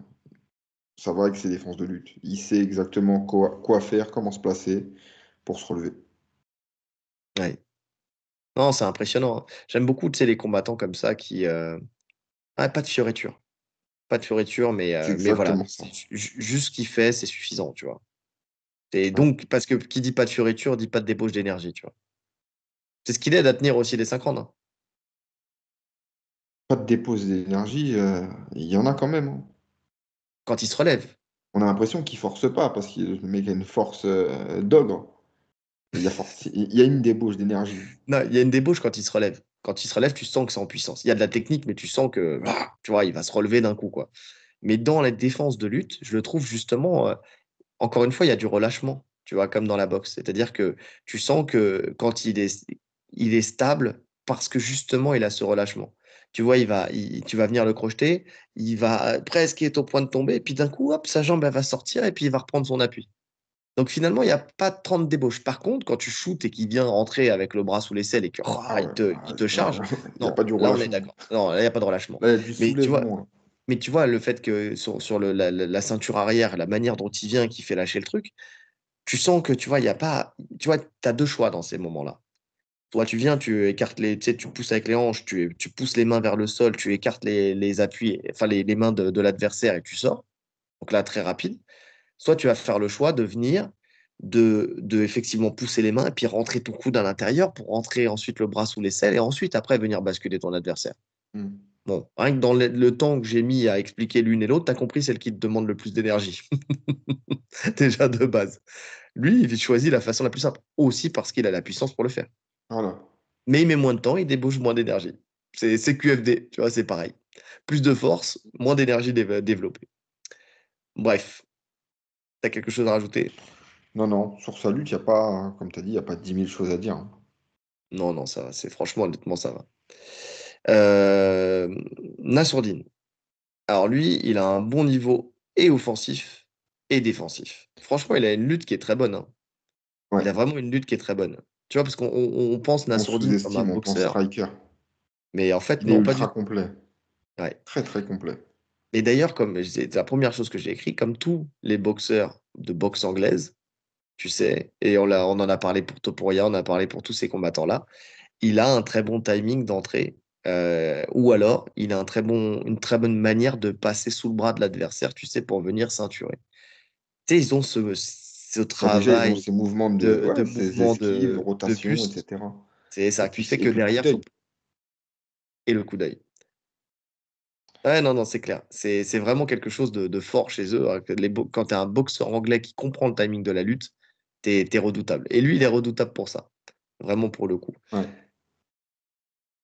Donc, quand il passe sous l'aisselle, justement, c'est pour aller ceinturer l'adversaire, on l'a dit, hein. Il a choisi le style d'Adesanya, on l'a dit tout à l'heure. Vraiment, avec le temps, la manière dont il l'amène, elle est vraiment plus comme ça, quoi. C'est-à-dire, il passe derrière, il ceinture, il te penche vers l'avant, il met la jambe en barrage, tu sais, il te pousse à la cage, il met la jambe en barrage, et puis il te fait chuter vers l'avant, et puis comme ça lui permet d'avoir un bon contrôle derrière Un bon pour contrôle et travailler au sol. pas une énorme dépense d'énergie non plus, parce que c'est plus son poids qui va te faire tomber. Alors, même s'il utilise de la force, à partir du moment où tu es en saisie, tu forces. Mais je pense que c'est la technique qui lui correspond le mieux, justement, pour pas se cramer trop rapidement. Si Ouais, je tu suis vois d'accord. un Assourdine qui lutterait plus en force, je pense qu'en un round, il est cuit. Ouais, je suis d'accord, je suis d'accord. Ouais. Et surtout, en plus de ça, c'est une manière pour lui, et ça, c'est très intelligent hein, dans la manière de faire, c'est justement de ne pas rentrer dans ce duel de je suis dos à la cage, je remets face à la cage. Je suis dos à la cage, je remets face à la cage. Le fait de passer derrière, il se supprime cette contrainte-là, tu vois. Ah ouais, s'il sent que ça sort, il fait, comme tu avais dit, il lâche, il envoie son high kick. En tout cas, c'est ce qu'il a fait à son dernier combat, Ouais. plusieurs fois. Donc, ouais, ouais, non, mais même contre Chris Curtis, hein, la façon dont il passe dans le dos, à chaque fois, c'est magnifique, hein. Ouais. Ah, je suis Sur d'accord. l'anglaise, boum, il décale, il passe. C'est fluide, c'est ça, c'est ultra fluide. Écoute, je vais faire juste une aparté, j'en ai marre de nos auditeurs. Qu'est-ce qu'il y a? Parce que il y en a un qui m'a dit sur l'épitaphe de Jarod, il y aura marqué oh ouais, je suis d'accord, je suis d'accord. Et à cause de toi, là, depuis tout à l'heure, à chaque fois, je dis ouais, ouais, je suis d'accord. Tu sais, à chaque fois, j'ai le commentaire qui s'affiche devant mes yeux, tu sais. Il clignote devant mes yeux. Ouais, je vais te Bah, il dire est que oui, d'accord. je suis d'accord, je suis d'accord. Comme j'ai dit, Sigi, l'homme qui ne contrarie pas. Ah, vous êtes fort. Tu sais ce que j'aime de plus en plus avec nos auditeurs, c'est qu'ils ont compris qu'on était des grands vanneurs et qu'on aimait surtout être vannés. Et quand c'est drôle, tu vois, des vannes Ah, là, drôles. Et pour le coup, c'est franchement, très drôle, ça. mais oui, c'est très drôle. Et d'ailleurs, tu as vu, je commence à vraiment m'éclater avec vous, hein. Franchement, pour le coup, avec le mec qui avait mis, c'est quoi le message qu'il avait mis? Euh, le petit truc là. C'est une succession d'inepties, c'était ça? Ouais, je crois que c'était ça, un truc dans le genre. Ouais, ouais, un délire comme ça. Ouais, un délire comme ça. Et qu'il y a un des auditeurs qui avait développe. J'ai dit, il manquerait plus qu'il t'écrive non et qu'il lâche le micro. Ah non, mais je kiffe. Franchement, en ce moment, je kiffe débattre avec les auditeurs. Enfin, tu sais, à se vanner comme ça, à faire des petites vannes. Je pense que les gens qui sont là, tu vois, aiment cet humour. Et franchement, on est bon. On est bon. On est mi-MMA, mi-stand-up. Tu vois, c'est ça que je kiffe. Vraiment, c'est l'instinct de la vanne. Tu vois, c'est ça. L'instinct du quartier, les amis. C'est deux passions réunies. Ah, mes deux passions réunies, ah, bien sûr. Ah, c'est fou, j'adore. Donc, attends, on va revenir à nos moutons. Il est très fort aussi dans le scramble. Tu vois. Ma troisième passion aussi, c'est de pouvoir me remettre aussi droit dans mon chemin aussi, hein. Très fort dans les scrambles. Il est très relâché et il sait parfaitement où il se situe dans l'espace. On en a parlé très souvent. Être bon dans le scramble, c'est de savoir où tu te situes dans l'espace. En gros, quand ça bouge, quand ça tourne, quand tu passes d'une position à une autre, quand tu sais, tu dois faire évoluer ta position rapidement pour aller à l'encontre de celle de ton adversaire ou aller dans le sens de ce que te propose l'adversaire pour reprendre une position favorable. Pour ça, il faut savoir exactement où tu es à chaque fois et où ton adversaire est aussi. Ça, c'est avec les années de grappling, avec les années de lutte. Il n'y a que comme ça que tu peux avoir cet instinct, entre guillemets. Tu vois, c'est un truc qui ne s'invente pas. C'est vraiment, c'est l'équivalent, en fait, de pouvoir justement esquiver un jab qui t'arrive en pleine face où tu vas juste esquiver, juste qui va te frôler l'oreille pour toi contrer derrière. C'est comme ça, c'est l'ultra instinct et c'est avec les heures de vol que tu l'emmagasines et lui, il est très fort là-dessus. C'est ça. Ouais, t'as tout dit. T'as tout dit, et puis il est bien aidé par son camp, hein. C'est vrai que quand t'as Ahmed Salamov qui est un monstre au sol, en lutte et au sol, Mm, donc mm. il y a le double jeu, tu vois, lutte et jiu-jitsu, et Maxime François. Oui. Maxime François, aujourd'hui en France, c'est le coach de lutte pur c'est le mieux adapté au travail de MMA et de grappling. Ouais, Avec l'aide de ouais. Thomas Lugersan, tu vois, parce qu'ils ont beaucoup travaillé ensemble, Mhm. tu sens que les Ils se deux sont ont fait apportés un l'un à vrai l'autre. laboratoire. Ouais, Ouais. c'est vraiment ça. Donc, ils ont créé un style lutte grappling, lutte MMA, tu sais, très très fort, l'un comme l'autre, tu vois. Ouais. Donc ça, c'est vraiment très fort. Et quand tu l'as dans ton coin, et d'ailleurs, hein, les meilleurs aujourd'hui l'ont dans leur coin, c'est pas pour rien, tu vois. Quand il est au sol, il repousse bien la tête pour se relever et empêcher l'adversaire de développer la suite au sol, justement. Ça, c'est vraiment une grosse force, hein. Il sait exactement aussi quoi pousser pour ensuite t'empêcher de grappiller du terrain et pouvoir se relever. Il se relève très bien aussi. Alors, pas de la même manière que Canonier, qui lui est on l'a dit, hein, plus en force, il va se relever très fort. Nassourdine, ça va Nassourdine, être c'est prise de distance. ouais, prise de distance et la bonne fenêtre. Tu vois, dès que la jambe elle peut sortir, il va se relever après tout en finesse. Enfin, tu vois, mais alors, il y a de l'explosivité forcément, hein. Se relever à la cage, hein, si vous l'avez vécu une fois, vous savez que tu peux pas le faire qu'en finesse. Il y a un moment, faut fournir un Ah oui, effort. ça c'est sûr. Mais il faut Mais le en tout faire au cas, bon moment. c'est ça. Et lui, il sait très bien quand est-ce qu'il faut le faire. Il l'a fait contre Dolidze, par exemple, hein, quand il y a un moment où Dolidze, il essayait vraiment de le conserver au sol. Et juste avec le fait de lui pousser la tête dans le sol et de sortir, en fait, la jambe qui est la plus éloignée de la cage, entre guillemets, tu vois, ça lui a permis de reprendre son Mhm. appui et après de se relever et de fuir tout de suite. Tac. Il a gardé, mais en gardant toujours bien la main sur la tête. Parce que la grosse erreur, c'est quand tu te C'est relèves, de c'est de la lâcher relâcher, trop et tôt. le mec il re-shoot direct. Voilà. Et en fait, lui, il a bien conservé la main sur la tête de l'adversaire, justement, pour pouvoir l'empêcher de le suivre et sortir. Maintenant, on l'a dit, on l'a répété, sa grosse faille en lutte, c'est quand il est dos à la cage. Quand il est dos à la cage, je vois une résignation, tu sais. Mais même dans le regard. Tu sais, tu le vois, il regarde le plafond, il doit regarder l'écran, je sais pas, mais tu sens qu'il n'a pas de solution. Il n'arrive pas à sortir, à trouver la faille, à Le sortir les hanches. placement, ouais. Exactement. Mais comme je te dis, je pense qu'il avait pas, il a pas encore trouvé sa manière de faire. Oui. Tu sais, il suffit d'une fois en vrai, hein. Il suffit qu'il ait le déclic. Parce que la puissance, il l'a. La technique, je suis sûr qu'il l'a. C'est juste le déclic. Ça se trouve, dès qu'il va, là, ça se trouve, là, dans le coin, il a compris un truc. Bon, on aura la réponse. S'il y a Mm. des phases de contrôle à la cage. Ça se trouve, il a compris un truc. Et tout va bien aller. Et tu sais, il y a une technique qui est beaucoup utilisée par Lopez. Et tu voyais Nicolas Haute qui lui donnait cette même technique, tu sais, dans le coin quand il était face à Dolidze. C'est de mettre des coups de hanche, tu sais, aller à gauche puis à droite, tu vois, Ouais, pour justement créer une porte d'ouverture, en fait, tu vois, une petite faille que tu vas une exploiter. porte d'ouverture. Une porte d'ouverture, tout à fait. C'est pour ça que j'ai enchaîné avec la faille, tu Mhm. vois, parce que j'ai senti que la porte d'ouverture, Elle est douteuse. elle est douteuse, elle est douteuse. Donc, mais en tout cas, voilà, tu sentais qu'il voulait l'emmener sur quelque chose de déjà connu, tu vois, pour lui.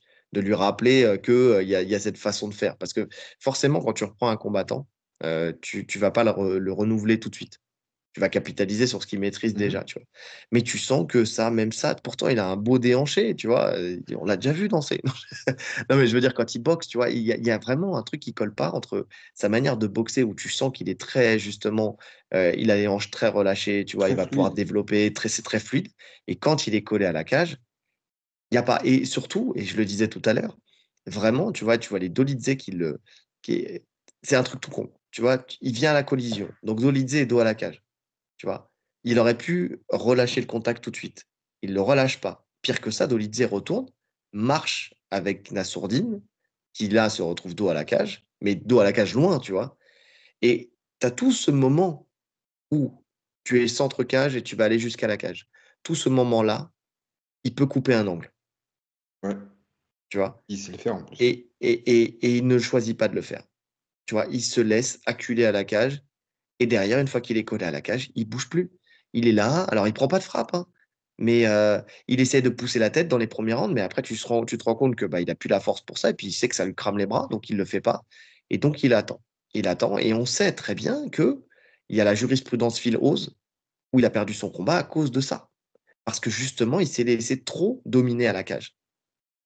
Mhm. Et c'est une crainte parce que, tu vois, c'est con, mais d'avoir un combattant aussi talentueux qui peut perdre un combat aussi bêtement parce que justement, il peut se faire dominer à la cage et prendre juste des genoux dans les cuisses, quelques crochets au corps et au final, qu'il puisse pas sortir, tu vois. Parce que Ouais. tant que là, Dolidze, il était rincé. Donc, il venait pas frapper plus que ça. Il contrôlait, mais il venait pas frapper plus que ça. Donc, ça a permis à Herbdin de déconnecter, tu vois, de rompre le contact une fois. Mais tu prends un canonnier. Quand tu vois le travail qu'il a fait avec Adesanya, je reviens là-dessus parce que pour moi, c'est une des clés du combat pour canonnier, hein, pour le coup. S'il fait ça, qu'il développe ce travail-là avec Nassourdine, qui lui va pouvoir enchaîner avec des genoux. En plus, il envoie genoux, les deux genoux, hein, à l'intérieur des deux cuisses. Puis il vient et t'envoie quelques crochets au corps. Là, pendant ce temps-là, pendant tout ce travail-là, bah, l'arbitre, il te sépare pas, hein, tant qu'il y a du travail. Donc, tu peux perdre tes rounds comme ça, égrener du temps, prendre des frappes significatives bêtement et perdre ton combat comme ça. Et ça serait tellement dommage. Tellement dommage. Ouais. Et puis en plus, c'est vraiment le profil à. Tu sais, Canoni, il s'en fout de briller, de faire du spectacle, de. Lui, il est là pour faire son taf. C'est-à-dire que s'il doit Exactement. faire un combat chiant, il va faire un combat chiant. Mais il n'a pas peur de perdre à la décision, puisque ces derniers temps, quand même, il a beaucoup gagné, de perdre, de gagner. Tu vois, oh, bah attends, j'ai peut-être de gagner à la décision, tu vois, parce qu'il y a beaucoup de combats qu'il a gagné à la décision quand même ces derniers temps. Ça le dérange Oui. pas.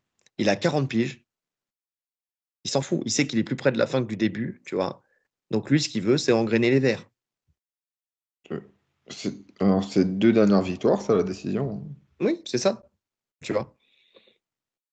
Donc ça le dérange pas. Et surtout qu'en plus de ça, c'est pas un combat chiant parce qu'il est actif. Tu vois, parce qu'à côté de ça, il va boxer, il va te coller, il va se ceinturer. Enfin, tu vois, tu vois, le combat contre Adesanya, c'est pas un combat comme Kamaru Usman, époque collage de cage, où tu te faisais chier comme un rat mort parce que en fait, il collait, il frappait, mais tu sentais qu'il n'y avait pas il y avait pas d'explosivité particulière, tu vois. Lui, quand même, tu sens qu'il y a du travail. Donc c'est pour ça. Ça serait même pas un combat chiant en plus, je pense. Et ça serait un combat stratégique. Bon, si ça fait que ça serait chiant. Mais il fera pas que ça, tu le sais très bien. Mais en tout cas, s'il saupoudre avec ça, ah, il y a un blue, tu vois, j'allais dire, il y a un blueprint, il n'y a pas de blueprint. Ouais, Enfin, si, il y a un les, blueprint, si, il y a un si, blueprint. Il y a pour le blueprint Nassourdine, Phil il y a Oz. ça. Ouais, ouais, il y a ça, ouais, bien sûr, bien sûr. Enfin bon, est-ce que tu as quelque chose à rajouter Non. pour ce combat? Et en fait, les deux ont des armes à apporter. C'est dur, hein, sans ce domaine, hein. C'est dur sur ce domaine, mais je sais pas pourquoi. Moi, je sens bien Nassourdine en lutte contre Canoni. D'accord. Je pense qu'il a ce qu'il faut pour l'amener. J'ai quand même mis canonnier, moi. J'ai mis canonnier. Alors, je pense hein, que s'il trouve le chemin pour l'amener, il peut, tu vois. Maintenant, le truc, c'est qu'il y a l'amener, il y a le garder, tu vois. Et déjà que l'amener, c'est pas une C'est mince deux affaire, choses mais après, il faut le différentes. garder. Ça, je suis Exactement. d'accord. Et c'est pour ça que je mets canonnier. Parce que, et j'ai mis, pour être très clair, j'ai noté pour ce combat, je mets Cannonier uniquement car je le sens pouvoir stopper la lutte de Nassourdine comme il le fait depuis très longtemps. Ou alors ne pas. Enfin, quand je dis stopper, c'est c'est soit pas tomber, soit tomber mais se relever très vite, quoi. Tu vois. J'ai du mal à le voir le conserver au sol. Maintenant, je peux me tromper parce que Nassourdine il est quand même bon. Il est quand même très bon. Il est bon. Franchement, Là, il je est te. bon. Et encore une fois, comme je te dis, moi, je pense à son. Il a vraiment un des meilleurs camps français Oui. pour cette partie-là. Ah ouais, non, je suis Donc, c'est d'accord. pour ça qu'il progresse aussi vite. Non, mais je suis d'accord. Et je serais très heureux de le voir justement dominer en lutte et au sol, et donc au sol par extension, un canonnier. Et tu vois, quand je vois Brundage qui n'arrive pas à le garder, qui est quand même peut-être le meilleur niveau de lutte de la KT. Brandage. C'est qui Je parle, Brandage? allez, Bronson, qu'est-ce que je raconte? N'importe quoi. Ah oui, Bronson. Bronson, excuse-moi, non, c'est moi. Je suis fatigué là. Je t'ai raconté ma journée, je suis fatigué. Bronson. Bronson en lutte, c'est quelque chose, tu vois. Et il n'arrive pas à le garder. Il n'arrive pas à le conserver. Déjà, il galère à l'amener et il n'arrive pas à le conserver. Et il s'use. C'est ça le pire, c'est qu'en plus, Bronson, bon après Bronson, on va pas se mentir, il y a plein de combats comme ça où il va te dominer Ah sur le ouais. premier round et puis après, deuxième round, il est complètement rincé. Mais tu sens que Brunson, ça le déjà, fatigue il donne sa vie sur la lutte. Parce qu'il mixe pas. Il n'a pas ce parce qu'il qu'il mixe faut. pas. Il n'a pas ce qu'il faut comme un assourd qui va te toucher debout, qui va attirer toute ton attention sur sa boxe et qui va mixer avec sa lutte. Ça, par contre, c'est vrai. C'est vrai que Brandage, il plonge dans tes jambes en double Bronson, leg. ouais, t'as Oh vraiment du mal. putain, ouais, Bronson, il va plonger dans tes jambes en double leg. Je te rappelle que j'ai ouvert un œil juste avant de faire le podcast, hein. Je dormais, il y a 1h16, je dormais. Donc ouais, non, il va plonger dans tes jambes en double et après derrière, il va fournir l'effort pour t'emmener. Et c'est un Ah, effort il qui est fournit très un effort de énergivore. malade. Là où Ouais, c'est très Nassau, énergivore. Je suis d'accord. Je suis d'accord. c'est fluide. Écoute, on verra. On verra. Parce que même Whittaker, hein, Whittaker qui aussi est le roi pour mixer et t'emmener au sol, justement, grâce à sa lutte. Tu vois, grâce à sa boxe aussi. Enfin, tu vois, à l'enchaînement de tout en mixant et à son explosivité. Même lui, il n'a pas réussi à le faire véritablement. Donc, c'est pour ça que je te dis, c'est quand même une. Tu vois, Il lutte si pas tu. pareil, hein. Ah, il lutte pas pareil, je sais, mais il est quand même une très bonne lutte. Il s'entraîne avec l'équipe d'Australie de lutte. Enfin, tu vois, c'est quand même un très bon lutteur, Je pense Whittaker. vraiment que rentrer dans les jambes de Canonier, c'est ultra compliqué. C'est vraiment ce profil-là où l'entrée double leg, c'est très compliqué. Mais ceinture arrière, t'as vu qu'il s'en débarrassait très vite aussi. Ouais, mais sur Whittaker. Sur Whittaker, non, mais c'est pour ça, je te dis. Après, c'est les styles font les combats et on verra ce qui se passera. Et moi aussi, hein, c'est pour ça que j'ai autant galéré. Et c'est pour ça que j'ai juste mis ce uniquement, tu vois, uniquement parce que Mhm. voilà. Mais j'aurais pu mettre d'un côté comme de l'autre. Maintenant, comme ça, parce que je me fie à tous les combats que j'ai vus, l'amener et le conserver, c'est compliqué. Hermanson, Ah, comme je te Brodson, disais, le conserver, Whittaker. c'est notre histoire. Mais même l'emmener, hein, même l'emmener déjà, c'est compliqué. Tu peux le faire, tu vas le faire une fois. Tu vois, ce que j'ai remarqué, c'est que tu vas l'amener une fois, il va se relever, et après, derrière, ça va lui mettre un petit coup de Ah, ok, ouais. warning. Tu peux Voilà. Et là, lutter. Ok, bah, je tombe plus. exactement. Et là, pour le faire tomber, c'est pas impossible, mais ça devient très, très compliqué. Ouais. Non, mais ça, on est d'accord. C'est très compliqué dans tous les cas. Mais j'y crois. Il faut, il faut. Je sais Il que t'es faut. incroyant. Je Mais sais que ouais.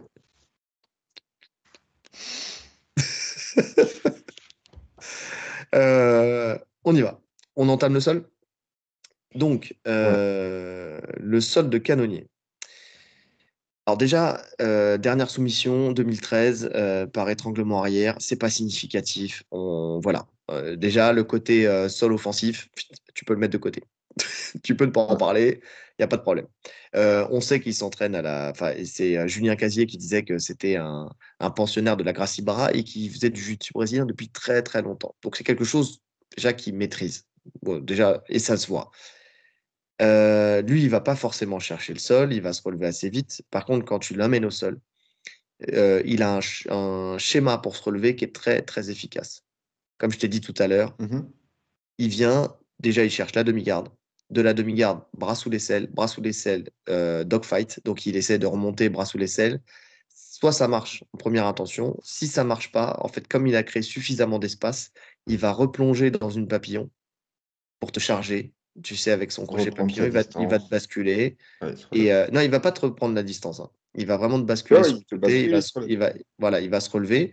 Souvent, ce qui donne en fait l'opportunité à l'adversaire de lui prendre la tête, tu vois, front headlock. Et ça, pareil, très bien géré. Tout de suite, foup, l'oreille opposée qui colle à la poitrine. Il crée, en plus, tu sens beaucoup de puissance là-dedans. C'est-à-dire que tu vois l'adversaire qui part avec la tête de canonnier. Et derrière, ils rompt le contact et c'est reparti, il est debout. Franchement, pour l'instant, je l'ai vu tomber. Je ne l'ai pas vu être maîtrisé significativement, tu vois, assez longtemps pour que ça soit vraiment significatif. Alors, il va peut-être lutter avec certains plus que d'autres, mais ça dure jamais vraiment très longtemps, quoi. Ouais, bah, de toute façon, il n'a jamais été soumis. Donc déjà, c'est assez significatif. Mm.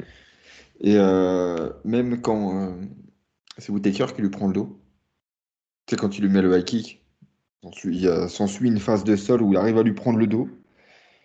Et même sonner, il fait ce qu'il faut, hein. Bah après, Whittaker, c'est lui qui en retire les crochets pour reprendre la montée. En fait, il veut suivre. Et justement, il profite de ça pour se relever. Mais tu sens qu'il n'y a pas de panique. Il Ouais. sait quoi faire. Mm. Non, je suis d'accord. Et bah, tu vois, je l'ai vu aussi contre Bronson et contre Hermanson. Alors, je sais plus exactement contre qui a fait quoi, machin et tout ça. Mais je sais que je sais plus lequel des deux lui a pris le dos. Il a tout de suite les bons réflexes, pousser les jambes, enfin, pousser la jambe, sortir sa jambe et tout ça pour déjà se défaire du dos. Et il est très proactif. Tu vois, il attend pas d'être pris dans le dos. Même si Bronson, il est sauvé, bah, je sais pas s'il est sauvé par le gong round 1, mais il lui prend le dos et il lui prend l'étranglement. Et tu sais, mais l'étranglement avec l'avant-bras derrière le dos, tu vois. Ok, Mais tu sens qu'il pousse, tu vois, il pousse le bras de Bronson, tu sais, vers le vers le haut. haut. Tu vois, et c'est très intelligemment fait hein, pour justement pas prendre l'étranglement. C'est sauvé par le gong. Est-ce qu'il serait sorti ou pas? Je ne sais pas. Je pense que de toute façon, il n'aurait pas pu produire l'effort beaucoup plus longtemps non plus, Bronson. Tu vois, il y a un moment où tu peux pas forcer pour forcer, hein. Mais en tout cas, sorti du dos, il le fait très bien. Et même quand il est repris en position montée, je ne sais plus lequel des deux l'avait pris en montée, je crois que c'était suite au dos. Parce que j'en ai vu beaucoup d'un coup là. Donc, pareil, très rapidement, il repousse, il recompose la demi-garde. Tu vois, il pousse la jambe, il remonte sa jambe, il recompose. C'est très, très académique, encore une fois, très académique, très efficace. De la demi-garde, bras sous l'aisselle tout de suite. Mais c'est Clac, il bien vient d'être chercher la académique au hanche. sol. Oh, C'est surtout en très MMA, bien. mais surtout Surtout en en MMA. MMA, exactement. On le voit, c'est toujours les mêmes schémas de toute façon pour se relever. Soit tu es en demi-garde, bras sous l'aisselle, tu remontes en dogfight, Ouais. classique. Soit la papillon. Voilà. Les deux fonctionnent très très bien. Et Et quand si tu tu associes les combines les deux, deux en plus, c'est parfait. quand tu combines les deux, t'es parfait. Exactement. Donc, on l'a vu avec Benoît Saint-Denis, hein, de toute façon, hein, c'est son schéma, hein. Ouais, exactement. Donc, C'est le schéma donc de ouais. tous les mecs. En fait, c'est le schéma classique du MMA, tu vois. Alors, C'est de tous les mecs qui ont un minimum de sol, hein, parce que tu prends Jalil Turner, c'est pas son schéma, hein. Ah, mais tu C'est de m'attends. retourner à la cage. Non, mais tu vois, parce que justement, De tous les attention, mecs si qui je ont te un dis jeu à ça, l'ouvert. je te dis ça parce que je mets un gros warning, c'est qu'avec le temps, on perd ce schéma-là, justement. Alors, il commence à revenir, mais il y a eu tellement de travail de fait pour se relever à la cage qu'on a oublié que bah, t'es pas toujours collé à la cage. Et qu'il faut Ouais, savoir te oui, c'est relever vrai. quand t'es pas collé à la C'est pour cage. ça que je te dis, oui, avec tous les mecs qui ont un jeu à l'ouvert, au milieu de cage. Exactement. Donc voilà. Pas grand-chose à ajouter, honnêtement. Non. Maintenant, c'est des phases au sol, ça dure jamais longtemps, en fait. Ben non. Il Ce faut qui déjà les prouve que, trouver, ce qui prouve qu'il est très efficace quand il est au sol. c'est vrai. Ah non, c'est vrai, c'est vrai. Nassourdine, lui, il a un sol très technique et très instinctif, comme pour sa lutte, tu sais. C'est vraiment... il fait pas d'erreur. Tu vois, s'il y a bien un truc à noter, c'est qu'il fait pas d'erreur. Il est très réactif sur les soumissions. On l'a vu avec la tentative de Klejuno et la tentative de Kimura contre de Dolidze, tu sais. Et dans les deux cas, il savait exactement comment se placer et quoi contrôler et où rentrer chaque membre, tu sais, pour ne pas taper. Quand il attaque la clé de genou, il vient tout de suite, très Il y a intelligemment, il a son rentré son crochet. bras. Ah, sur la à clé de rentrer genou, oui. la clé de genou, il rentre son bras sous la cuisse de Dolidze. Tu sais, là où tu aurais pu venir essayer de Mhm. le ceinturer, non, lui. Il rentre le bras dedans et il vient et il sort, ce qui lui permet de créer de l'espace, ouvrir les genoux de son adversaire et sortir sa jambe. Quand il est attaqué en clé de talon, pareil. Il tourne parfaitement bien, il s'assoit bien, il sort bien son genou pour sortir son pied.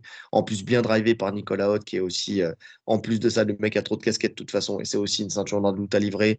Très bon grappleur, on l'avait vu au roll-up, notamment combattre avec sa belle guillotine. Il avait gagné avec une belle guillotine.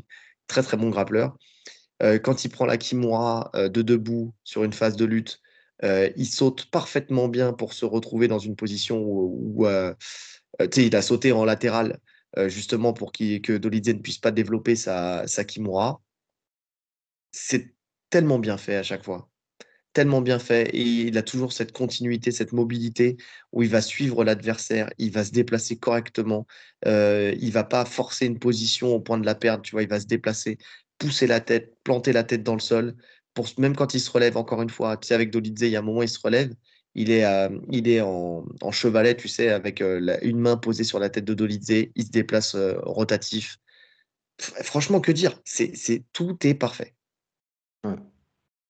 Et encore plus avec le temps, quoi. Ouais, t'as tout dit. Il est en pleine évolution. On l'a dit pour son striking, il rajoute des armes, il progresse. Sur la lutte, c'est pareil, et sur le sol, c'est pareil. Il est meilleur à chaque sortie. En tout cas, à chaque fois qu'on voit pas tout le temps des phases de sol, mais à chaque fois qu'on en voit, on voit qu'il y a du progrès. Ouais, ouais, ouais. Puis il a un très bon ground and pound Ouais, pour le coup, parce que des bons justement, ça va avec coudes. cette mobilité. Il a des bons coudes. On l'a vu avec Dolidze. Et puis là où ça a été intelligent avec Dolidze, c'est que tu vois, il met knockdown. Il envoie son grand end pound. Il regarde l'arbitre, tout en continuant d'envoyer le grand end pound. Il voit que l'arbitre ne l'arrête pas. Dolidze qui se remet en chevalet, justement, sur ses mains, sur ses pieds. Et ben plutôt que de continuer et risquer de perdre sa position, il vient, il attaque le dos. Tu as vu comment il saute, il prend les crochets. Oui, C'est bien, tu vois, il y a une logique dans sa manière de travailler. Il y a vraiment une logique. Il vient, il saute, il prend, et derrière, en plus, et là, aussi grosse force à lui, il arrive à rester équilibré avec un Dolidze qui est en chevalet comme ça, accroché à son dos, et quand même envoyer des frappes par en dessous. Parce que normalement, tu sais, t'es là, quand tu es dans cette position-là, tu t'es absorbé vers vers ta tête, en l'avant. fait, Mm. vers l'avant. Et donc, bah, il faut que tu conserves ton contrôle. Et lui, il trouve quand même le moyen de venir et d'envoyer des petits uppercuts remontants. Des uppercuts remontants. Ouais, je suis très fort aujourd'hui. Donc, euh, donc j'ai hâte de voir l'évolution aussi encore, encore là-dessus. Ouais, parce que Je je pense pense, que vraiment sur cette partie-là, c'est où on en a le moins vu quasiment.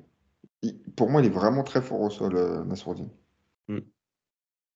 Je pense qu'il est très fort et je pense que de toute façon, le sol, il n'était pas assez exploité au MMA Factory.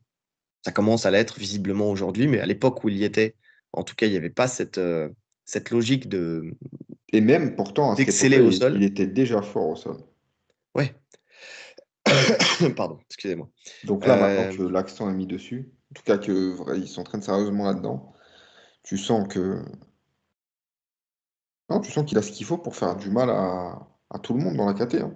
Je vois personne lui faire vraiment mal dans la KT au sol, en sol pur. en sol pur, ouais. Ouais, non, je suis d'accord. Je suis d'accord. Je suis d'accord. Je suis d'accord. Je suis tout à fait d'accord. Donc, ce qui est bien, c'est qu'on est toujours d'accord. Sauf quand on n'est pas d'accord. Donc ouais, non, non, c'est pour le coup, pour le coup, effectivement, enfin pour ce combat, moi je vois Nassourdine au-dessus sans souci. Alors c'est encore délicat parce qu'effectivement, faut quand même qu'il puisse aussi le garder. Et puis le jeu simple de Canonnier fait qu'il se relève assez facilement. Mais étant donné que Nassourdine, tu vois, regarde, je pense à un truc. Dolidze, il a essayé à un moment de le renverser en crochet papillon. Et t'as Nassourdine qui a cassé avec sa hanche ce qu'il faut faire. On l'avait dit avec Makhachev, qui le faisait très bien. Nassourdine sait aussi très bien le faire. C'est-à-dire qu'au lieu d'accepter et d'accueillir le truc, de suivre le mouvement, tu vas le casser avec ta hanche. En fait, tu vas mettre ta hanche en opposition avec le crochet pour rester, en fait, rester stable et soit passer la garde directement de l'autre côté, soit au mieux ne pas tomber, tu vois. Ben, vu que tu sais que canonnier, c'est dogfight, crochet papillon, bah, tu travailles contre ça, c'est-à-dire il rentre en dogfight, comment sortir ta jambe pour revenir en fronted lock. Ça, c'est Tu sûr. vois, déjà, si tu fais ça, déjà, tu supprimes l'idée du crochet papillon dans la foulée, tu vois. C'est-à-dire qu'il va devoir se rasseoir et mettre son crochet papillon. Mais encore, c'est encore assez compliqué, tu vois. Il ne pourra pas Et puis en développer de plus, puissance dans son crochet. encore une fois, pour revenir sur son camp, c'est vrai qu'il a la chance d'avoir Thomas Loubersan, Hmm. qui sait quasiment tout contrer, en fait, qui a bâti son jeu sur comment imposer le sien, sur les mecs Oui. qui, justement, qui avaient un jeu JJB, tout ça. Donc tout ça, il sait contrer. Ouais. Mais même ne serait-ce que juste en lutte. Le dogfight, en lutte pure, tu as des armes pour contrer le dogfight. Donc il y a des choses qui peuvent être mises en place par Maxime François pour ne serait-ce que déjà stopper tout dans l'œuf. Parce que tu sais que son renversement va démarrer par le dogfight, tu vois, avant d'attaquer le papillon. Donc déjà, rien que ça, déjà, tu peux déjà mettre un jeu en place pour tuer son début de défense dans l'œuf. Ouais.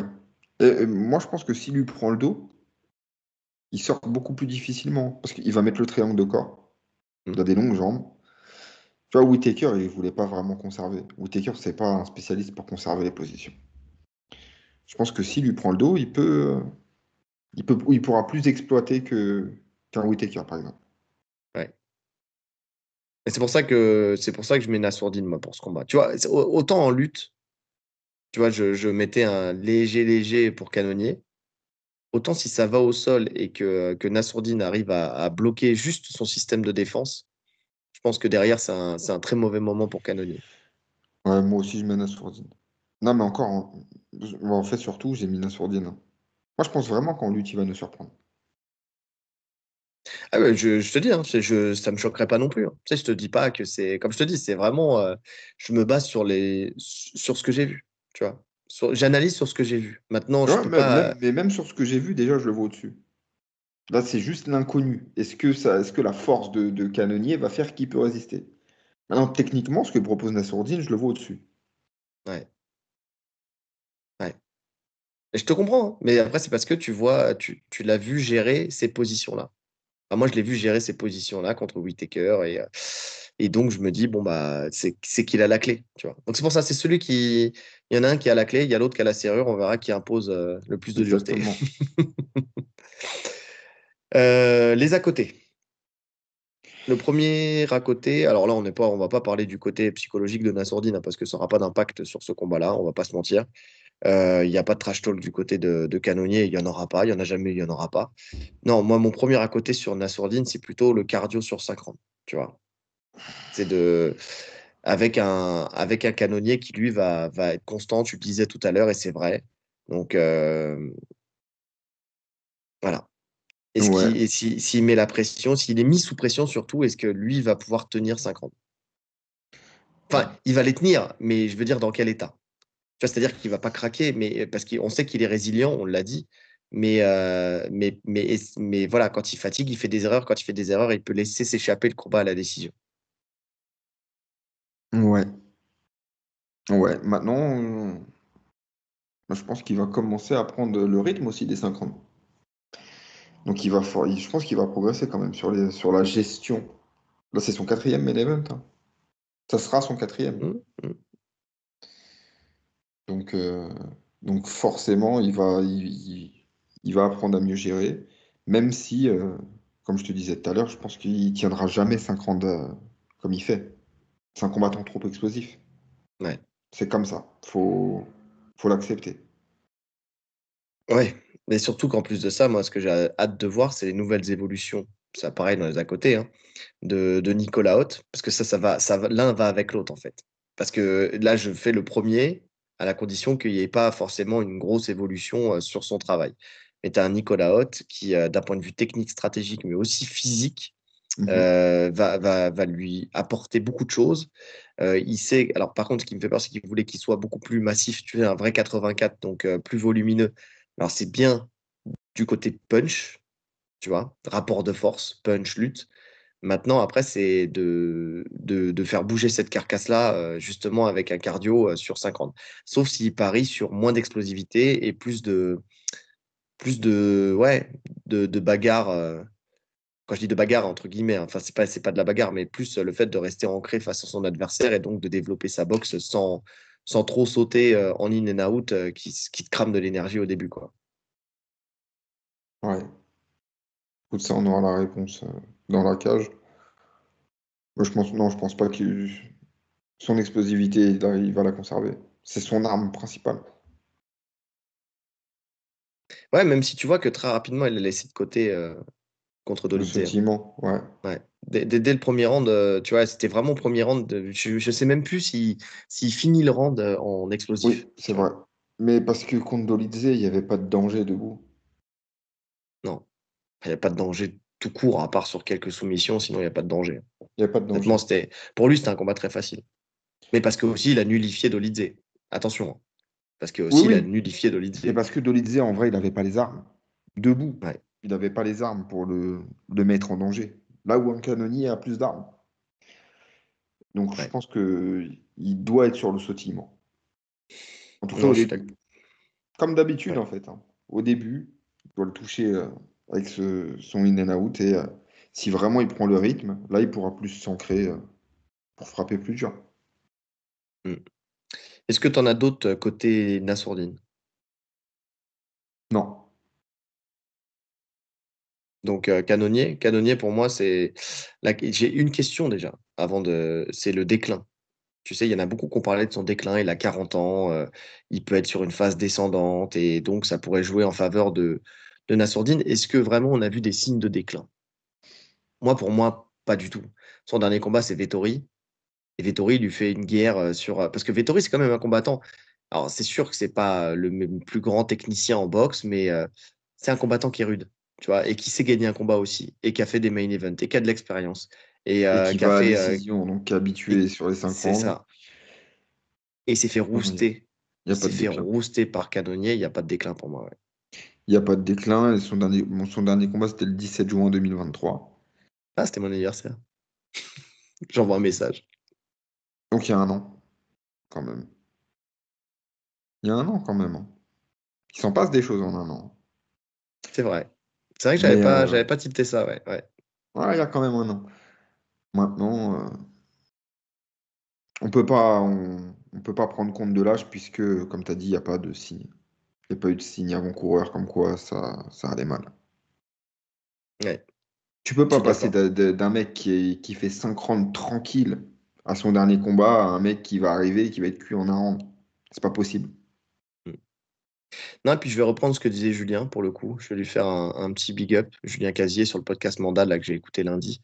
Il disait qu'il restait quand même avec une logique de poids lourd, tu sais, dans sa gestion de carrière et qu'un poids lourd ça avait des maturités tardives, tu vois. Et que donc Canonnier, bah, il est dans sa maturité encore, même s'il est à 40 ans, tu vois, mais c'est un combattant mature, tu vois. Et donc, pas forcément sur le déclin, en tout cas, il n'y a pas de signe là-dessus. Ouais. Donc, Non, il n'y a pas de signe. Canonnier jamais mis KO en 84. Ouais, jamais mis KO. Comme je te dis au tout début du podcast, battu que par l'élite. Ouais. Adesanya et Whittaker. Et ils l'ont même pas fini, hein. C'est à la décision. Et oui, c'est à la décision. Et quand tu regardes contre Adesanya, il prend pas trop de dégâts non plus, hein. Non, Il en non, prend, non, non. mais De toute façon, le combattant qui l'a le battu le plus durement, c'est Whittaker. ouais. C'est sa plus grosse défaite en 84. Ce qui tombe bien, c'est que c'est le style qui est le plus proche de celui de Nassourdine. Ouais. Donc, ça, c'est rassurant, pour le coup. C'est rassurant. Et tu vois, je suis bête parce que tout à l'heure, j'avais noté un à côté. Je me suis dit, oh, je garde l'info, je le mettrai en à côté. Et puis, je l'ai oublié. Donc, tant pis. Qu'est-ce que tu veux que je te dise? C'est comme ça. Quand on est con, on est con. J'aurais dû en parler directement. J'essaie de revoir un peu mes notes pour voir. Tac, tac, tac. C'est sur Canonier? Je sais plus, en vrai. Je sais même plus sur qui. Je sais que j'avais un à côté, mais je sais plus Donc pour qui. toi, Je t'es sais plus bien ce à que côté de c'est. la plaque, ça c'est sûr. Je suis bien à côté de la plaque. Ouais, et ça va quand même. Je gère plutôt pas mal pour. Les amis, j'ai fait une sortie scolaire aujourd'hui avec mon fils. On a fait la Tour Eiffel, deuxième étage à pied, Maintenant, je sais qu'il y a 674 marches qui nous séparent du sol jusqu'au deuxième étage. Ah, je les ai sentis passer, plus le bateau mouche, plus le fait de gérer ces mioches, hein. C'est ça, c'est C'est de ça, gérer ouais, les mioches, c'est en ça le fait. plus C'est relou. Bah c'est oui. épuisant, c'est épuisant. Je suis rince-saxe. Donc c'est pour ça. Là, il est 1h28 du matin. Autant vous dire que on est au top. On est au top du top. Non, bah écoute, je sais plus, ça me reviendra pas. Je regardais vite fait. Tac, tac, tac. Tac, tac, tac. Non, bon, écoute, tant pis, c'est pas grave. De toute façon, si je m'en souviens pas, c'est que c'était pas super important. Et puis, de toute façon, aussi, même si c'était important, bah tant pis. Donc, vu que c'est pas plus important que ça, on va passer à la décision, enfin, la décision, au pronostic en tout cas. C'est le mec qui a Le donné son mec veut prono. mettre des décisions partout. Allez, vas-y, commence. Commence ou je commence? Je commence? Bon, vas-y, je te laisse l'honneur. Allez, bah pour moi, je me lance sur Nassourdine TKO. Ah Euh, ouais? ouais. Ah ouais. Ah ouais, ouais. Oui, oui, oui. Oui, monsieur. Ah oui, monsieur. Euh, Deuxième round. Deuxième round, tu vois, tu vois, moi, pour le coup, si j'avais mis TKO, je l'aurais mis premier, je l'aurais pas mis deuxième. Là, je pense deuxième round. Moi, je l'aurais mis, tu sais, quand il est vraiment frais, quoi, tu vois. Ah, mais pas moi. Ah non, mais c'est pour ça, je te laisse l'honneur du. Merci. Mais de toute façon, parce que de toute façon, moi, j'ai pas mis de TKO. Tu vois, je dis pas que c'est pas possible, au contraire. Bien au contraire. Tu vois, je le vois le chemin, hein. Je vois le chemin, il l'a montré plein de fois avec sa droite, hein, gauche-droite, boum, boum, il sonne. Et il tombe sur un arbitre un peu moins conciliant que Herbin la dernière fois. Et voilà, il l'enchaîne au sol avec un grand endpan. Et puis salut, bonsoir. Maintenant, je vais me la jouer petit bras. Je vais me la jouer en pourcentage comme d'habitude, hein, déjà. Enfin, petit bras. Non, pas petit bras. C'est juste que c'est plausible pour moi. Je vois un Assourdine. Je fais un 60-40. Tu vois, c'est assez serré. J'aurais même pu faire un 55-45. 35. Non, 45. Voilà, je suis fatigué. Oh, je sais plus. Ah, je sais plus. Je sais plus. Je sais plus. Je sais plus. 65-35, oui. Ouais, 75-25. Comme tu veux. Tu prends ce que tu veux, je m'en fous. Non, mais en tout cas, voilà, je mets décision Nassourdine, ok. Et de l'autre côté, décision Canonier. En fait, pour moi, les deux peuvent très bien. Enfin, c'est un combat qui peut potentiellement aller à la décision. Maintenant, c'est à savoir qui va prendre le lead sur ce combat. Tu vois, c'est vraiment ça. Nassourdine sait gagner à la décision. Canonier sait gagner à la décision. Je vois un canonnier qui a un menton, même s'il peut être sonné, je le vois avec un menton trop solide et il fait une capacité de récupération au knockdown trop bonne. En tout cas, jusqu'à maintenant, hein. Parce que c'est encore une fois, tu sais, on parlait du déclin, on sait jamais, tu vois. Maintenant, il a pas non plus, c'est pas un combattant où son menton a été éprouvé combat après combat. Ouais. Il a pris que Donc, deux. Il a été fini deux fois. voilà, il a été fini deux fois il y a longtemps. Donc tu vois, j'ai pas, il n'y a pas de signe qui pourrait me faire dire que derrière, il aurait une faille à ce niveau-là. Donc, je pense qu'il est capable d'encaisser, surtout qu'il a un très bon coup d'œil. Tu vois, enfin, bref, il n'y a pas de signe là-dessus. La sourdine, on sait qu'il peut encaisser aussi. On sait que les deux peuvent aller à la décision. Je mets Nassourdine à la décision effectivement parce que j'ai confiance en fait parce que j'ai confiance en la continuité du travail aussi avec son camp et tout ça pour mettre les ajustements en place pour aller chercher cette victoire. Tu vois, je pense qu'il peut largement gagner les premiers rounds au moins, ne serait-ce que pour aller chercher une décision peut-être dure, mais une décision quand même. Maintenant, Ça me fait peur cette si, décision, moi. si jamais, voilà, maintenant, honnêtement. Et c'est pour ça que je dis que c'est vraiment très léger. Puis après, il y a mon côté chauvin aussi, tu vois. J'aimerais bien, pour l'histoire, qu'on ait enfin un champion enfin, français. Et si c'est Nassourdine, tu vois, ça serait très bien aussi, hein. Tu vois, n'importe lequel, je m'en fous. Mais, euh, mais honnêtement, surtout pour l'histoire. En fait, pour Nassourdine, surtout pour l'histoire, parce que c'était pas du tout celui qu'on voyait à la base. À la base, on le voyait même tu sais, se faire cutter assez rapidement. Si tu te souviens du début de sa carrière, il n'y avait pas forcément un engouement autour de Nassourdine. Et en fait, finalement, lui, il a duré là où d'autres qu'on voyait plus beaux, tu sais, s'effacent petit à petit, tu vois. Ouais, parce qu'il est Donc monté en puissance, en fait. il est monté en puissance. Et surtout, en plus de ça, ah bah c'est ça la côté. Bah voilà, c'est ça la côté qui me manquait. Tu sais, on sait à quel point Nassourdine, tout le monde est dithyrambique sur lui à l'entraînement, comme quoi c'est une machine. Et le jour où il arrive à développer ce qu'il fait à À l'entraînement l'entraînement, dans une cage, il va tout voilà, il va casser. tout rafler. Donc c'est ça, c'est de savoir si Nicolas Haute est capable de l'emmener petit à petit à ce Nassourdine prime, qui est le Nassourdine des tapis, de ramener le même dans une cage. Tu vois, c'est ça. C'est ça mon autre à côté. Voilà, bien. Maintenant, si Canonnier il est intelligent, qui colle plus, tu vois, qui mixe avec de la lutte, mais juste de quoi coller Nassourdine à la cage et de pourrir le combat, tu vois, la décision peut très clairement tomber côté Canonnier. Donc Ouais, c'est pour ça. Je... C'est une décision difficile, mais je pense qu'il peut faire juste ce qu'il faut pour la prendre, Nassourdine. ok. Maintenant, je lui souhaite très clairement qu'il mette un TKO round 2, effectivement, comme tu l'as dit, pour qu'il fasse un gros coup d'éclat et que ça le propulse encore plus vers une ceinture potentielle. Ouais. Alors c'est vrai, là, dans les commentaires, on m'a dit, j'avais oublié le combat Whittaker contre Shimaev. Oui. Je pense qu'ils ont la primeur sur le title shot de vainqueur. Tout dépend du combat qu'ils vont faire, hein. Déjà, ça dépend si. Je pense que si Shimaev gagne, Oui, il a le tu le title sais. shot. Ouais. Voilà. Si C'est c'est vrai que si c'est Whittaker, Whittaker, non, pas forcément, c'est puisqu'il a moins le perdu cas. en plus contre Dricus. Et en Donc, plus, s'il gagne laborieusement, il l'a encore moins. Mais je pense aussi que c'est un Shimaev qui gagne laborieusement, tu vois, ils peuvent encore le faire traîner. c'est vrai, c'est vrai. C'est pour ça que peu importe le combat là, faut un finish. C'est ça. C'est ça. Ouais, faut une grosse performance pour sortir du lot. Parce qu'il y a trop de mecs qui peuvent prétendre au titre, là. Alors, Strickland Costa, Strickland, il a fait une purge. J'ai du mal à le voir être propulsé pour l'instant. Je Déjà. pense aussi. Whittaker, Whittaker contre Ramzat Shimaev. Euh, je sais plus qui c'est qui m'a dit il y a pas longtemps. Il me dit qu'il voit un combat laborieux aussi. Ça pourrait être, je sais plus qui c'est qui m'a dit ça, mais qui pourrait voir potentiellement un combat laborieux. Non. En fait, si, non, attends, si, comme d'habitude, si Shimaev ne le termine pas premier round, ça peut Mhm. être un combat laborieux, tu vois. Ah, je suis pas d'accord.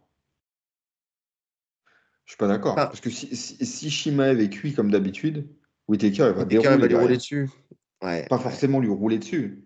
Parce que ça reste quand même. Il est toujours dangereux, même fatigué. Mais il déroule Whittaker. Ouais, mais tu vois, quand je dis laborieux, c'est-à-dire, est-ce qu'il va le mettre KO, tu vois. Quand je dis laborieux, c'est qu'on va aller sur la durée et que ça va être un combat où justement il va le piquer comme il fait, tu vois, il va faire son escrime, mais derrière, tu vois, il n'y aura pas un coup d'éclat de fou, tu vois. Enfin, quoique, avec Whittaker, on sait jamais, hein, il peut aussi t'éteindre, tu vois, enfin, tu l'as vu avec Cannonier, il a fait un sacré combat. Maintenant, moi, ce qui me fait peur avec Shimaev, et je le dis, on en a déjà parlé, toi et moi en off, sa prise de masse, là. Alors, c'est sûr, c'est très impressionnant pour les photos. Mais lui qui se crame déjà très vite, j'ai peur qu'avec une prise de masse aussi importante, il se crame encore plus vite. Ouais. Ça, bah, Donc, c'est même sûr. donc c'est pour Après, ça, écoute, je sais j'ai pas envie de quoi te penser de dire, ce combat. foutu pour foutu. De toute façon, j'aurai jamais de cardio. Je tiendrai que un round tout le temps. Donc autant que je le tienne vraiment avec et que je t'arrache la tête sur le premier round. C'est ça qui m'a fait penser quand j'ai vu la photo à la fouine. C'est la prise de masse qu'il a fait. Je Mais te jure, je sais pas pourquoi j'ai pensé à la fouine. Fouini baby, il m'a débarqué comme ça. j'ai, je suis même pas sûr que ce soit lui. T'es pas sûr que ce soit lui? Bon, si, Non. il lui ressemble quand même, non? Ou c'est un montage. Sérieux? Ouais, Pourquoi ouais, il aurait fait il me ça? semble que c'est un montage parce que c'est pas possible. C'est pas possible. C'est pas possible. Écoute, je sais pas. Je sais pas. De toute façon, on va être fixé bientôt, hein. On va être fixé Ouais, bientôt. lui, il sera pas comme ça. Après, tu sais, faut toujours se méfier des photos aussi, parce que tu vois, il y a plein de combattants qu'on voyait ultra stock, tu vois. Et puis, Et puis après, arriver dans la cage, c'est normal. le jour J, ils sont normaux, c'est ça. Une bonne lumière, une bonne congestion, et d'un coup, tu sais, ça fait des miracles. Euh, bref, donc on verra. Mais effectivement, il y a ce combat-là, et effectivement, après, il y a Nassourdine. Donc, celui qui fera le plus beau coup d'éclat, je pense, aura le plus de chances d'aller chercher sa chance au titre, en sachant que, et on oublie aussi un protagoniste, c'est qu'Adesanya, il sera là aussi, tu vois. Non, mais C'est pour ça, moi, Adesanya, pour moi, il... C'est le premier, C'est le premier. c'est sûr. C'est le Maintenant, premier parce que l'histoire est toute écrite avec Dreykus en plus. ouais. Maintenant, s'il y a une demi-finale, Ça peut après, apporter de la nouveauté, hein. est-ce qu'ils mettent une demi-finale en place ou est-ce que Shimaev, s'il fait un coup d'éclat, il est juste là, t'attends et puis tu auras ton title shot, tu vois. Tout est la question. Dans tous les cas, il faut gagner ce combat. Il faut le gagner bien. S'il gagne ce combat, même s'il n'a pas le prochain, le combat pour le titre, si c'est pas le prochain, il reste à un combat et il sera toujours proche des discussions. Tu vois, il peut être backup, il est proche. Donc vraiment là, faut le prendre. Il sera top 5 hein, déjà, hein, pour commencer. Déjà, Ouais. c'est rien que ça, déjà, il a sa place dans le top 5 et déjà, c'est une bonne chose. Donc, on verra. De toute façon, on va vite être fixé. Ça se passe week-end à Louisville. On ne va pas oublier non plus un autre Français qui va combattre sur cette carte, qui est Taylor Lapillus contre Cody Stamann. On n'a pas le temps de faire l'analyse. Bon, déjà qu'on fait, là, on est à 1h50 d'analyse sur un incendie, donc on ne peut pas tout faire non plus. Mais on va lui souhaiter beaucoup de force, justement, et qui lave l'affront qu'il a fait aux Français en battant Taylor Lapillus, en battant Tom Tom Duquesnoy. Duquesnoy il y a des années, en 2017, je crois, ou 2018, ou quelque chose comme ça. Enfin, ça devait être dans ces années-là, 2016, 2017, 2018, quelque chose, j'ai plus la date exacte en tête. Donc ça remonte à loin. Mais voilà, qui nous l'éteigne une bonne fois pour toutes, ce Cody Stamann, et qui revienne dans les discussions aussi, Taylor, parce qu'avec sa défaite contre Basharat, forcément, ça met un petit frein, entre guillemets. Donc voilà, ça peut le relancer s'il fait un beau coup d'éclat Ouais. contre Cody Stamann. Ouais, ouais. En plus, il a la chance de revenir vite. Oui.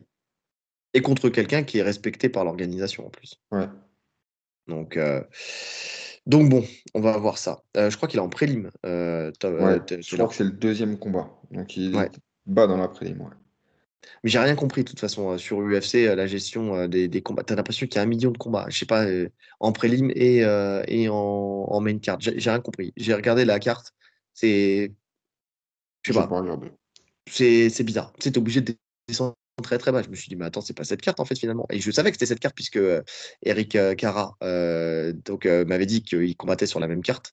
Et on le savait qu'il combattait sur la même carte. Eric Cara de Fréquence MMA.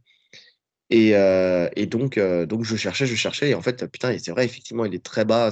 Voilà, deuxième combat de la carte préliminaire. Donc, on verra ça. On verra ça. Bon, on a fait le tour. Ouais. Eh ben, écoutez, commentez, likez, partagez, cliquez sur la cloche de notification pour ne rien rater. Une fois que vous serez abonné, bien sûr. Cliquez sur les 5 étoiles sur toutes les plateformes de podcast pour nous donner de la force et de l'énergie. Merci à tous pour tous vos commentaires. Hein, comme d'habitude, je l'ai dit tout à l'heure, mais franchement, je me régale et je rigole avec vous. Euh, Qu'est-ce que je voulais dire d'autre?